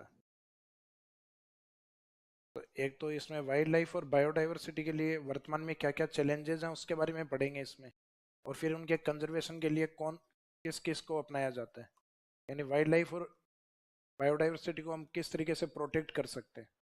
तो वन्य जीवों को एक तो उनकी नेचुरल साइट है, वहां उनको प्रोटेक्ट किया जाता है। उनके नेचुरल साइट को अपन क्या मानते हैं, इन सिटू साइट, और उनके नेचुरल साइट से बाहर निकाल के उनको प्रोटेक्ट करना, इकोलॉजी हो गया आपका कंप्लीट। तो उसमें ये पढ़ चुके हो आप। तो लगभग उस प्रकार के एग्जाम्पल्स वहाँ अपने थोड़ी डिटेल्स में चलेंगे, राजस्थान के अकॉर्डिंग चलेंगे। जबकि इकोलॉजी के अंदर आपने वर्ल्ड वाइड पढ़ा है, वैश्विक आधार पे पढ़ा है। तो ये वाला जो पोर्शन है ये वर्तमान में रिसोर्स में नहीं आता अपने, क्योंकि रिसोर्सेज वो हैं जिनका हम यूज कर पाए, जबकि हम उसको प्रोटेक्ट करने की बात करते हैं। क्योंकि वन्य जीव है, तो वन्य जीवों को हम ये नहीं है कि अब जैसे पुरानी मूवीज आपने देखे होंगे जिसमें दीवारों के ऊपर पेंटिंग्स कम बना करती थी और पशुओं की खाल और उनके सींग ज्यादा टंगे रहते, जैसे अमरीश पुरी, शक्ति कपूर, इनकी कोई पुरानी मूवी होती है तो जैसे कुछ डरावना सीन दिखाना होता है, पहले दीवार की तरफ कैमरा जाता है, हिरण के सींग, फिर शेर की खाल चढ़ी हुई, फिर दीवार के बीच में से हीरोइन भागती हुई आती है, बचाओ बचाओ बचाओ करते, और फिर उसके 1-2 मिनट बाद में और हीरो की एंट्री होती है। तो पहले की मूवीज में आपने देखा है कि डरावने सीन भी अपने को पशुओं के शरीर के पार्ट हैं उनको दिखा के इस प्रकार के सीन बनाए जाते, तो उस समय अलाउ था। वो 1972 से पहले की बात है, जिस समय उनका मुख्यतः वो जो सींग या जो खाल है उससे पहले की उतारी हुई है। आज भी अगर उससे पहले की हैं तो आप अपने घरों में यूज कर सकते हो, लेकिन अगर उनकी एज 72 के बाद निकली, 1972 के बाद, तो उसमें इतने प्रावधान बने हुए हैं वन्य जीवों के लिए, आपको लगता है इससे बढ़िया तो इंसान का मर्डर कर देता। उसमें मैं पहले निकल आता हूँ, क्योंकि इसमें वाइल्ड लाइफ या वन्य जीवों के लिए बहुत सारी संस्थान और बहुत सारे एक्ट आ चुके हैं। तो इसके अंदर लगभग सजाएं वैसी हैं जैसे इंसान को मारने की सजाएं। हाँ, सेल्फ डिफेंस में आप किसको किसी को भी मार सकते हो, आपको इंसान को मारने का अधिकार भी है स्वयं की रक्षा के लिए, लेकिन बशर्ते आप ये प्रूव कर पाए हो सामने वाले ने अटैक किया था, और अटैक ऐसा था कि जिसमें मेरी जान जा सकती थी। अब ये नहीं कि सर ये थप्पड़ मार रहा था और मैंने निपटा दिया है, वो सेल्फ डिफेंस नहीं है। तो मीनिंग है कि ये वैसे रिसोर्स का पार्ट वर्तमान में नहीं है, पहले रिसोर्सेज ही थे। ईरानी महारानी की इच्छा हो गई कि हाथी दांत की चूड़ियां पहननी है, तो हाथी को निपटाओ, दांत निकालो और चूड़ियां बनाओ। फिर राजा का इतना ही आदेश आता था, हाथी को मारते थे, हाथी दांत निकाले जाते, फिर चूड़ियां बना दी जाती। तो अब क्या वास्तव में मार्केट में हाथी दांत की चूड़ियां बिकती हैं क्या? नहीं बिकती, अब सिर्फ एसेंशियल से बनती है, उस प्रकार की पॉलिश की जाती है। नाम वही होता है हाथी दांत की चूड़ियां, लेकिन वो रियलिस्टिक नहीं, वास्तविक नहीं होती।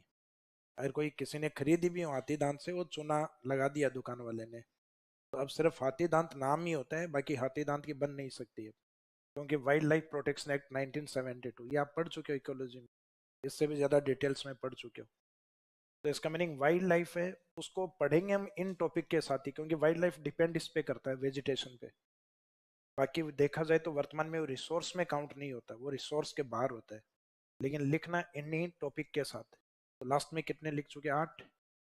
तो topic number 9 soil, topic number 10 minerals, minerals में आगे लिख देना मेटालिक एंड नॉन मेटालिक। खनिज, खनिज के आगे डेस करके धात्विक एवं अधात्विक। पहले सॉइल लिख दीजिए, पॉइंट नंबर 9 यानी टॉपिक नंबर 9। फिर टॉपिक नंबर 10 मिनरल्स, खनिज, और खनिज के आगे कॉन्सेप्ट क्या क्या कवर करनी है, मेटालिक एंड नॉन मेटालिक, धात्विक एवं अधात्विक।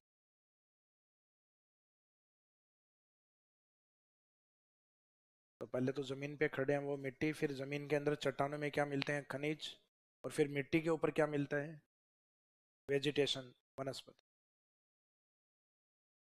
टॉपिक नंबर 11 वेजिटेशन, और उसके बाद में नेक्स्ट टॉपिक नंबर 12 है wild life and biodiversity. Next है wild life and biodiversity.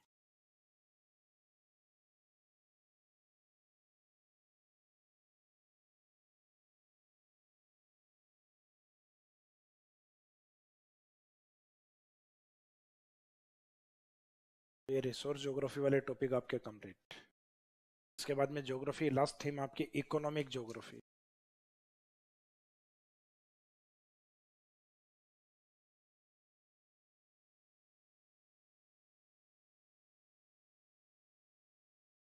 Last में वाइल्ड लाइफ एंड बायोडाइवर्सिटी। और इसके बाद में जो नेक्स्ट है इकोनॉमिक ज्योग्राफी यानी आर्थिक भूगोल।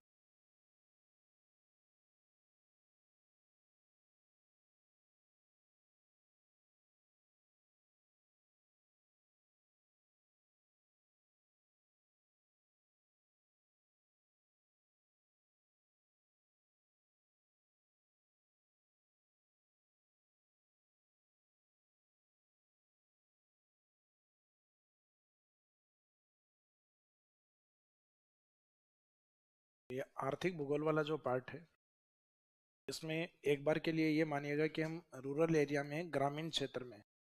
तो गांव में रहने वाले व्यक्ति के लिए इकोनॉमी का बेस क्या होता है? तो कोई व्यक्ति गांव में रहता है तो उसका मीनिंग उसकी अर्थव्यवस्था का मुख्य आधार क्या हो सकता है? या तो एग्रीकल्चर होगा, कृषि होगा, या फिर पशुपालन होगा।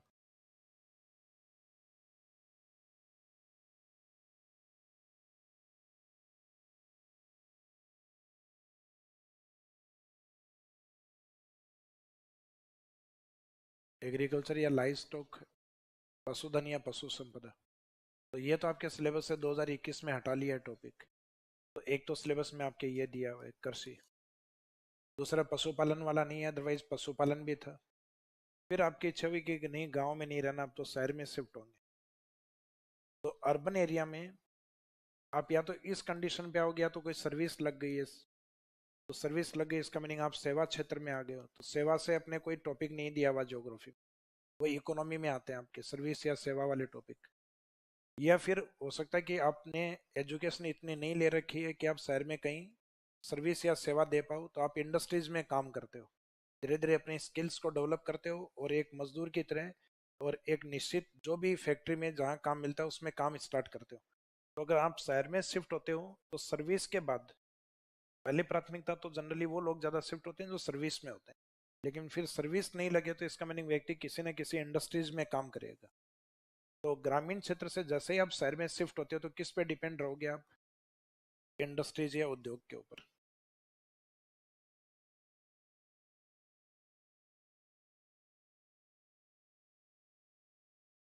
फिर जो इंडस्ट्रीज होती है उस इंडस्ट्रीज को रन करने के लिए किसकी आवश्यकता होती है? क्योंकि इंडस्ट्रीज में मशीनरीज होती है, और मशीन को चलने के लिए, जैसे ये सब मशीन है, मशीन को चलने के लिए क्या चाहिए? एनर्जी चाहिए, ऊर्जा चाहिए, बिजली। मशीनरी के लिए किसकी आवश्यकता होती है? इलेक्ट्रिसिटी यानी ऊर्जा की आवश्यकता होती है, एनर्जी की। एनर्जी में कुछ इस प्रकार की ऊर्जा हैं जो हम लंबे टाइम से उत्पादित कर रहे हैं, उनको हम नाम देते हैं परंपरागत। और कुछ ऐसी हैं जिनको हम न्यू टेक्नोलॉजी, नई नई तकनीक पे डेवलप करते हैं, उसको कहते हैं गैर परंपरागत। तो इसमें एक कॉन्वेंशनल और एक नॉन कॉन्वेंशनल। तो ऊर्जा में भी आपके दो थीम है जो टॉपिक के साथ ही लिखी हुई है।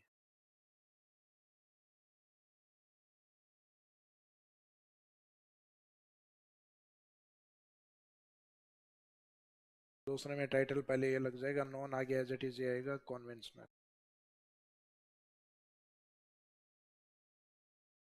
परंपरागत एवं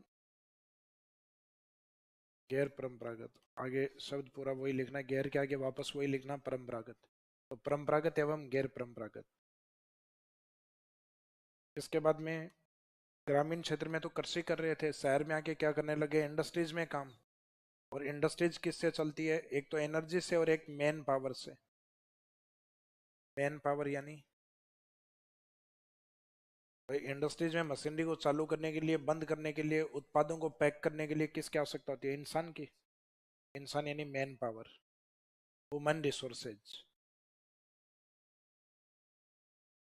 तो ये भी एक टॉपिक आपके जनसंख्या करके टॉपिक दिया हुआ है।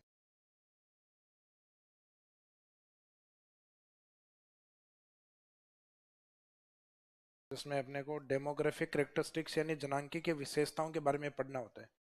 तो हर जनगणना की रिपोर्ट में यह आता है कि हम कितने हैं वर्तमान में, कौन से जिलों में ज़्यादा हैं, कौन से जिलों में कम है, हमारी ग्रोथ रेट पूरे डिकेडल या दशकीय ग्रोथ रेट क्या रही है पूरे राजस्थान की, कौन से जिलों की अधिक रही है, कौन से जिलों की कम रही है।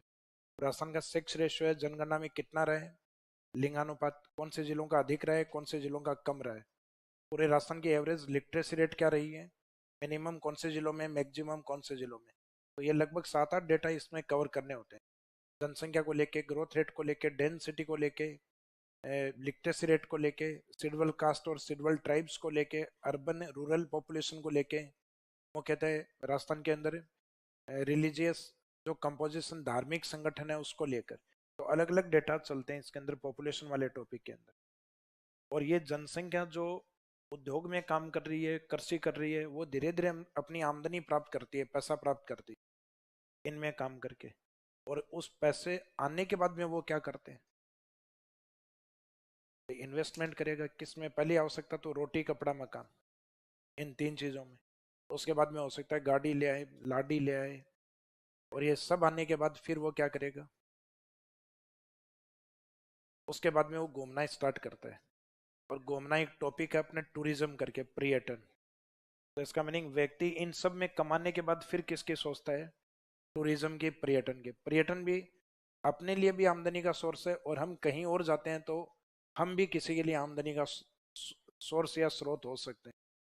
तो जो नेक्स्ट टॉपिक है इस पॉपुलेशन के, सॉरी, पॉपुलेशन या जनसंख्या के ऊपर डिपेंड है वो, क्योंकि इनके पास एक निश्चित इनकम होती है, और इनकी इनकम से क्या स्टार्ट होता है फिर, टूरिज्म।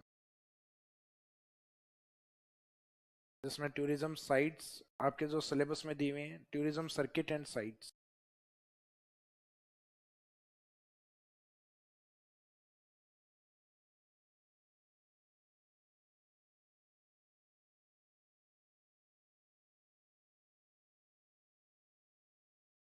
पर्यटन सर्किट,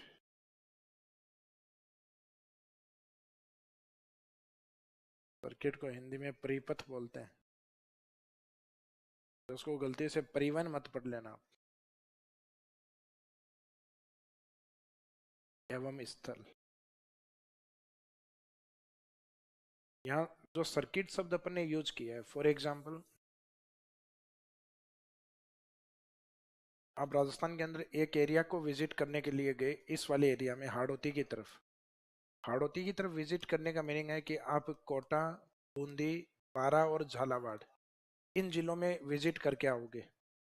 तो इन जिलों में विजिट करके आने का मीनिंग है कि आप किस एरिया में जाते हो, हाड़ौती। उसको नाम दिया गया है हाड़ौती सर्किट। तो सर्किट का मीनिंग है कि आप एक साइट है, उस एक साइट में कुछ स्थानों को कवर कर सकते हो। जैसे आप सीकर, झुंझुनू और चूरू में गए, तो सीकर में आप खाटू श्याम जी चले जाओ, चूरू में आप सालासर, झुंझुनू में रानी सती माता। क्योंकि शेखावाटी सर्किट है वो एक रिलीजियस सर्किट, धार्मिक सर्किट है। वहाँ मुख्यतः वो टूरिस्ट अधिक जाते हैं जो मुख्यतः धर्म विशेष या मुख्यतः ईश्वर में अधिक आस्था रखते हैं। हालांकि कुछ आर्ट एंड कल्चर की साइट भी है, वहाँ हवेलियाँ भी हैं। तो इसका मीनिंग जो आर्ट एंड कल्चर और रिलीजियस साइड देखना चाहता है वो किस साइड में जा सकता है, शेखावाटी सर्किट। कुछ हिस्टोरिकल साइट ज्यादा देखना चाहता है वो मेवाड़ की ओर जा सकता है, क्योंकि वहाँ प्रमुख फोर्ट और किले हैं राजस्थान के, प्रमुख हवेलियां वगैरह हैं राजस्थान के सदन में और राजस्थान के पश्चिम की तरफ। तो हर साइट का अपना अलग टूरिज्म होता है। जैसे अरावली वाला है वो माउंटेन टूरिज्म भी है, पहाड़ दिख सकते हैं अपने को, जो मोस्टली सिरोही वाली साइट पे, जो अपने हिल स्टेशन में भी मानते हैं, यानी पर्वतीय नगर भी मानते हैं। तो टूरिज्म सर्किट का मीनिंग होता है कि एक कुछ जिलों का ग्रुप होता है या कुछ टूरिज्म साइट होता है, उनको मिला के एक सर्किट बोला जाता है।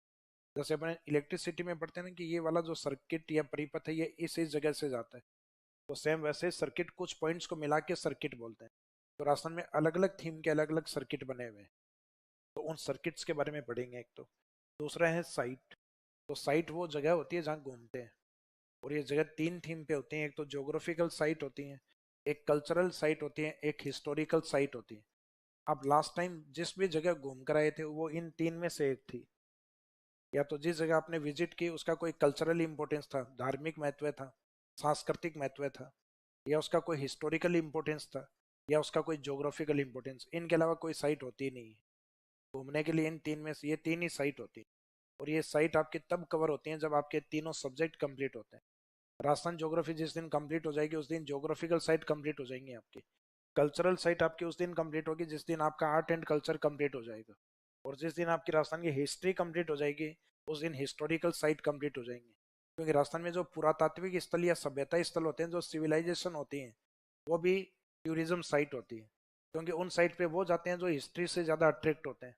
अब आपको लगेगा सर सभ्यता स्थलों पे कौन घूमता है, हिस्ट्री वाले स्टूडेंट्स खूब जाते हैं, रिसर्च होते हैं उनके ऊपर। अब जैसे ज्योग्राफी वाली साइट होती है जो माउंटेन्स वगैरह पे, तो उस पे वो स्टूडेंट ज़्यादा जाते हैं जिनका माउंटेन्स के प्रति या ज्योग्राफी के प्रति अट्रैक्शन ज़्यादा होता है। तो लास्ट टाइम में जैसे आपने जिस स्थान को विजिट किया होगा वो इन तीनों में से ही एक होगा, ये आप सोचना, इनमें से होता है। तो इसका मीनिंग उस वाले पार्ट को इस टॉपिक में कवर करना इम्पॉसिबल है। ये जिस दिन आपके तीनों तीनों पार्ट कंप्लीट हो जाएंगे, उस दिन साइट आपको अपने आप याद हो जाएंगी। तो राजस्थान की इंपॉर्टेंट हिस्टोरिकल साइट हिस्ट्री पढ़ने के साथ याद होंगी। जैसे हिस्ट्री पढ़ोगे तो उसमें जगह जगह सभ्यताओं के बारे में, युद्ध भूमियों के बारे में, क्योंकि जैसे जैसे राजाओं के बारे में पढ़ोगे तो उनके टाइम पीरियड में कौन कौन से प्रसिद्ध बैटल हुए हैं, वो बैटल साइट वर्तमान में कहाँ है, जैसे हल्दी घाटी कहाँ है, दिवेर कहाँ है, खानवा कहाँ है, खातौली कहाँ है। तो उन स्थानों के बारे में धीरे धीरे आपको नॉलेज होगा, तो वो अपने आप में क्या है, टूरिज्म साइट है, वो हिस्टोरिकल साइट है। राजस्थान में प्रमुख झील हैं जहाँ टूरिस्ट घूमने के लिए जाते हैं। वो झील कौन कौन से जिले में है, तो झील का टॉपिक कंप्लीट हो जाएगा तो झीलें आपको ऑलरेडी याद हो जाएंगी। राजस्थान में कौन सी नदियां हैं जिनके किनारे को डेवलप किया जा रहा है या रिवर फ्रंट बनाया जा रहा है, तो नदियों के किनारे को डेवलप करना, जैसे आपके घर के सामने को डेवलप करना, घर के फ्रंट को सुधारना, तो नदियों के किनारे को विकसित करना, रिवर फ्रंट बनाना। तो राजस्थान में रिवर फ्रंट किस पे बनाया गया है, चंबल नदी के ऊपर कोटा में। और राजस्थान की एक नदी पे रिवर फ्रंट और भी बना हुआ है राजस्थान के बाहर, साबरमती पे बना हुआ है गुजरात में। तो राजस्थान की कितनी नदियों पे रिवर फ्रंट डेवलप किए गए हैं, दो पे, एक पे गुजरात में किया हुआ है और एक पे राजस्थान में किया हुआ है। तो इसका मीनिंग वो भी टूरिज्म साइट है। रिवर फ्रंट, चंबल का रिवर फ्रंट जब पढ़ेंगे तब दिखाएंगे इसमें पिक्चर आपको। तो इसका मीनिंग है ये टूरिज्म साइट्स। और टूरिज्म साइट के बाद में आपके एक टॉपिक ऐसा दिया हुआ है जो सिर्फ मेंस में, प्रीलिम्स एग्जाम में नहीं है। उस टॉपिक का नाम है यूनेस्को। और यूनेस्को की दो थीम है आपके, वैसे तो तीन कॉन्सेप्ट प्रमुख है यूनेस्को की, जिसमें man and biosphere reserve site यानी जैवमंडल है, वो आपके इसमें नहीं दिया हुआ, वो आप इकोलॉजी में पढ़ चुके हो। आपके इकोलॉजी में एक था man and biosphere, ecology complete हो गया क्या आपका? तो उसमें आपने यूनेस्को के इंडिया के अंदर आपने पढ़े होंगे man and biosphere reserve area. कितने पढ़े हैं? भारत में जैवमंडल कितने पढ़े हैं? 18 पढ़े हैं। उसमें यूनेस्को की लिस्ट में कितने शामिल हो गए? यूनेस्को ने अपनी लिस्ट में 12 शामिल किए हैं। तो इसका मीनिंग है कि यूनेस्को के ऐसे कुछ कॉन्सेप्ट और भी हैं। तो ये कॉन्सेप्ट यूनेस्को के द्वारा स्टार्ट किया था।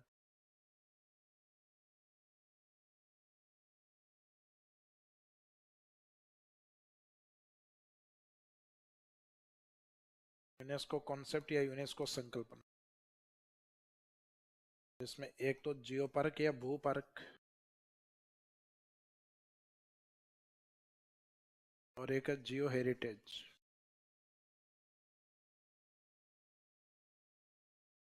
जियो हेरिटेज साइट, भू विरासत स्थल। इस चैप्टर में ये दो कॉन्सेप्ट, ये वाली आपके नहीं दे रखी, ये इकोलॉजी में दी हुई है आपके अलग से, ये वहां पे कवर करते हैं। तो राजस्थान ज्योग्राफी में यूनेस्को की वो दो कॉन्सेप्ट ऐसे, एक तो जियो पार्क कॉन्सेप्ट है जिसमें जमीन की जो चट्टाने हैं कोई स्पेसिफिक रॉक्स होती है, जिनकी स्टडी कौन करता है, चट्टानों का अध्ययन करता है GSI department, geological survey of India. और उन चट्टानों के अंदर जो मिनरल्स कौन कौन से हैं, किस जगह ज्यादा डिपॉजिट है। तो जैसे न्यूज़पेपर में आप कई बार पढ़ते हो ना, राजस्थान में दो जगह गोल्ड डिपोजिशन और बताया गया, तो ये बताया गया उससे पहले एक नाम लिखा रहता है जीएसआई, कि जीएसआई डिपार्टमेंट ने राजस्थान में दो जगह गोल्ड डिपोजिशन माना है।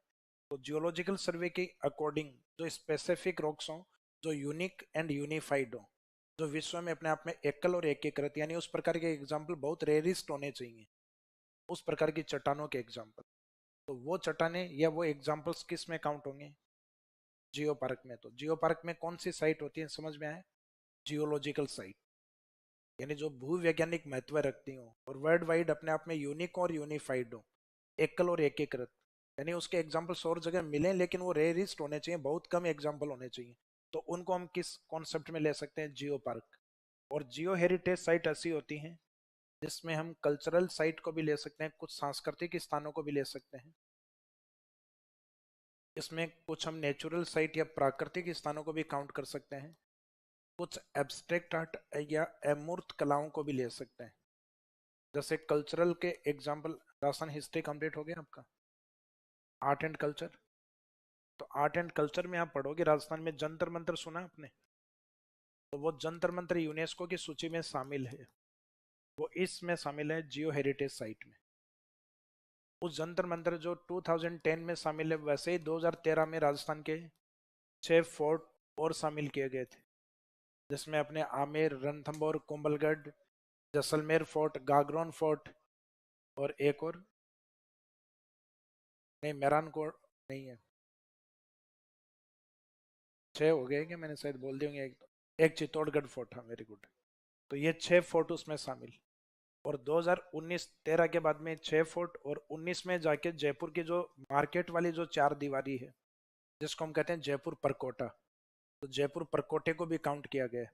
जो चांदपोल से लेके बड़ी चौपड़ तक की जो 4 दीवारी है ना पूरी, अजमेरी गेट से लेके और बड़ी चौपड़ छोटी चौपड़ के बीच और चांदपोल की रोड, उसके चारों जो 4 दीवारी उसको कहते हैं अपन जयपुर 4 दीवारी। जो पुरानी अपनी उस समय का जो लगभग 1700 कुछ में जो जयपुर बसाया गया था, लगभग उसी समय का जयपुर है वो आज भी। उसके अंदर बहुत ज्यादा चेंजेस पॉसिबल नहीं है, और एक निश्चित हाइट के ऊपर बाद में आपको और हाइट बढ़ाने भी नहीं देंगे। आप ये चाहते हो कि मार्बल पूरी सफेद मार्बल से जड़ा के दुकान बना दूं मेरी, पॉसिबल नहीं है। आपको सेम उसी कलर में बनाना पड़ेगा जैसे पूरे मार्केट की दुकानें, क्योंकि वो यूनेस्को हेरिटेज का पार्ट। आपको अपनी दुकान में चेंजेस करने अंदर करो, उसका बाहर का जो एलिवेशन है वो नहीं बिगाड़ सकते आप। तो गवर्नमेंट के नॉर्म्स हैं इसके ऊपर। तो आपने देखा है वहाँ किसी भी दुकान पे दूसरा कलर पॉसिबल ही नहीं है। तो इसका मीनिंग है कि वो भी यूनेस्को लिस्ट में शामिल है। तो वो कल्चरल लिस्ट में शामिल हैं जिनको हमने डेवलप किया है। तो जो इंसान के द्वारा डेवलप की गई साइट है वो कल्चरल साइट में।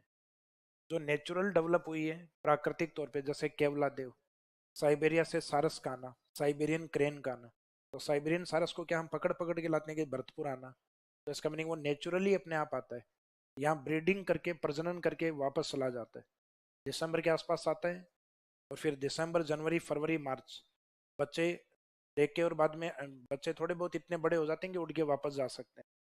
तो इसका मीनिंग है कि यहाँ ब्रीडिंग करके, क्योंकि यहाँ टेम्परेचर अनुकूल होता है उसके ब्रीडिंग के अनुकूल होता है, और उसके बाद में परिवार के साथ वापस लौट।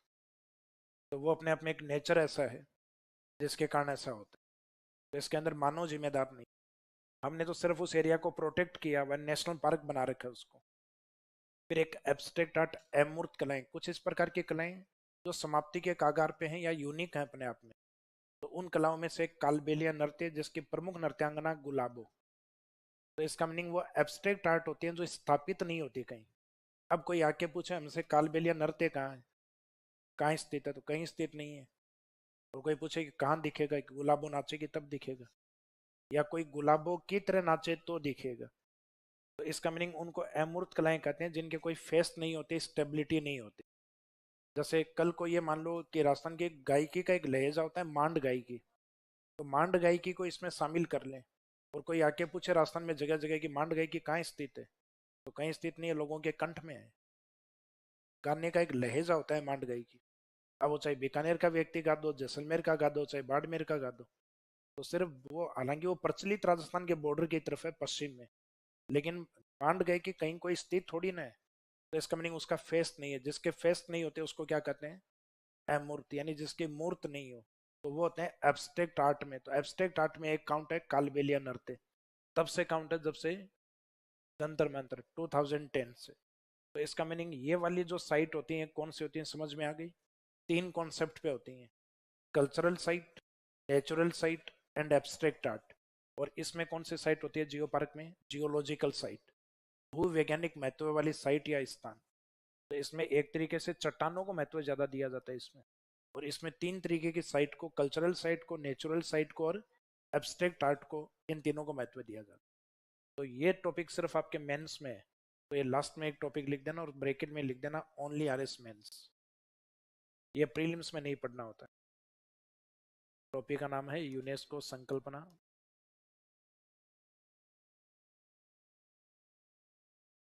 अच्छा पूरा ही नहीं लिखा क्या, पहले ये टॉपिक लिख, पशुपालन वाला नहीं लिखना है।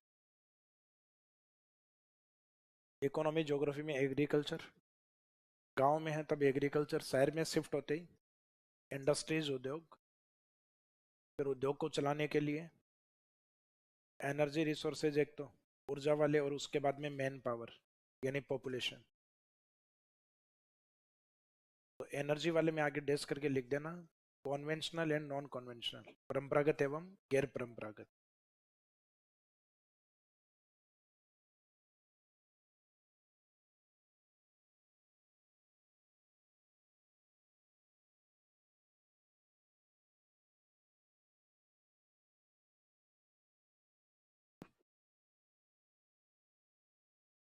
ऊर्जा वाले भी परंपरागत एवं गैर परंपरागत, कॉन्वेंशनल एंड नॉन कॉन्वेंशनल। या सिंपल से एनर्जी लिख दो, टॉपिक आएगा तब डिवाइडेशन कर लेंगे कि ऊर्जा करके एक टॉपिक है, ये ध्यान रखना है। फिर एनर्जी के बाद में है पॉपुलेशन या जनसंख्या। जनसंख्या के बाद में जो जनसंख्या यहाँ आमदनी प्राप्त करेगी उसको खर्च किस में करेगी, टूरिज्म या पर्यटन में। तो नेक्स्ट टूरिज्म, उसके आगे दो थीम है, टूरिज्म सर्किट, ये मुन्ना भाई एमबीबीएस वाला नहीं है, तो टूरिज्म सर्किट एंड साइट्स, पर्यटन सर्किट एवं साइट या स्थल।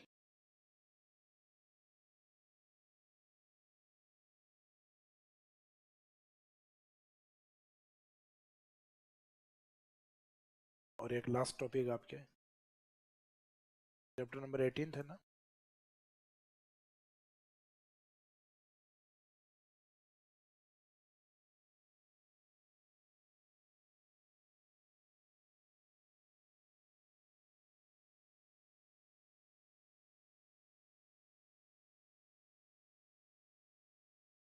इसको संकल्पना,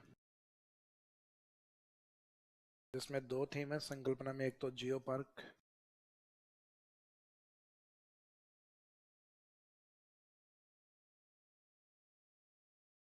में भी कई बार ये जियो पार्क ही आता है, जियो पार्क या भू पार्क।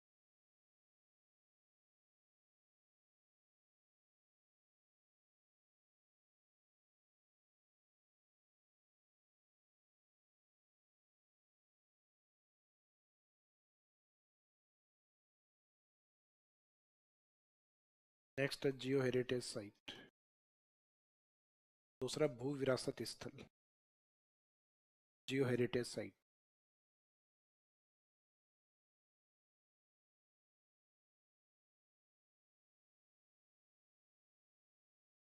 जियो हेरिटेज साइट, भू विरासत स्थल। एक टॉपिक आपके अलग से ये और दिया हुआ है राजस्थान में पर्यावरणीय समस्याएं, तो पर्यावरणीय समस्या आपके वही हैं जो इकोलॉजी में पढ़ चुके हो आप सारी, वही है जल प्रदूषण, वायु प्रदूषण, इसका वो टॉपिक यहाँ लिखवाते ही नहीं है, क्योंकि वहाँ वो टॉपिक ही आपको सेपरेट अलग ही करवाया जाता है। क्योंकि इकोलॉजी जब पूरा ही पढ़ चुके हो, इसके बाद में पर्यावरणीय समस्याएं चार 4 पेजेस में क्या लिखवाएं आपको, जब आपने पूरा 140 पेज में लिखा होगा लगभग, पूरा एक पूरी कॉपी भरी होगी उसके ऊपर, कॉपी नहीं तो कोपा भरा होगा मोटा। तो आज इस चीज़ का लोड बिल्कुल नहीं लेना है कि हमें ज्योग्राफी पढ़ाई थी समझ में नहीं आई क्या पढ़ाई, क्योंकि आज मैंने ज्योग्राफी पढ़ाई नहीं है, आज मैंने समझा ही है ज्योग्राफी में टॉपिक क्या क्या है। तो कितनी थीम पे टॉपिक आपके हैं, 4। एक बेसिक से स्टार्टिंग में, फिर जल वाले हैं, फिर रिसोर्स हैं, और लास्ट में मोस्टली इकोनॉमी वाले हैं। तो टॉपिक स्टार्ट करेंगे अपन कल। Thank you.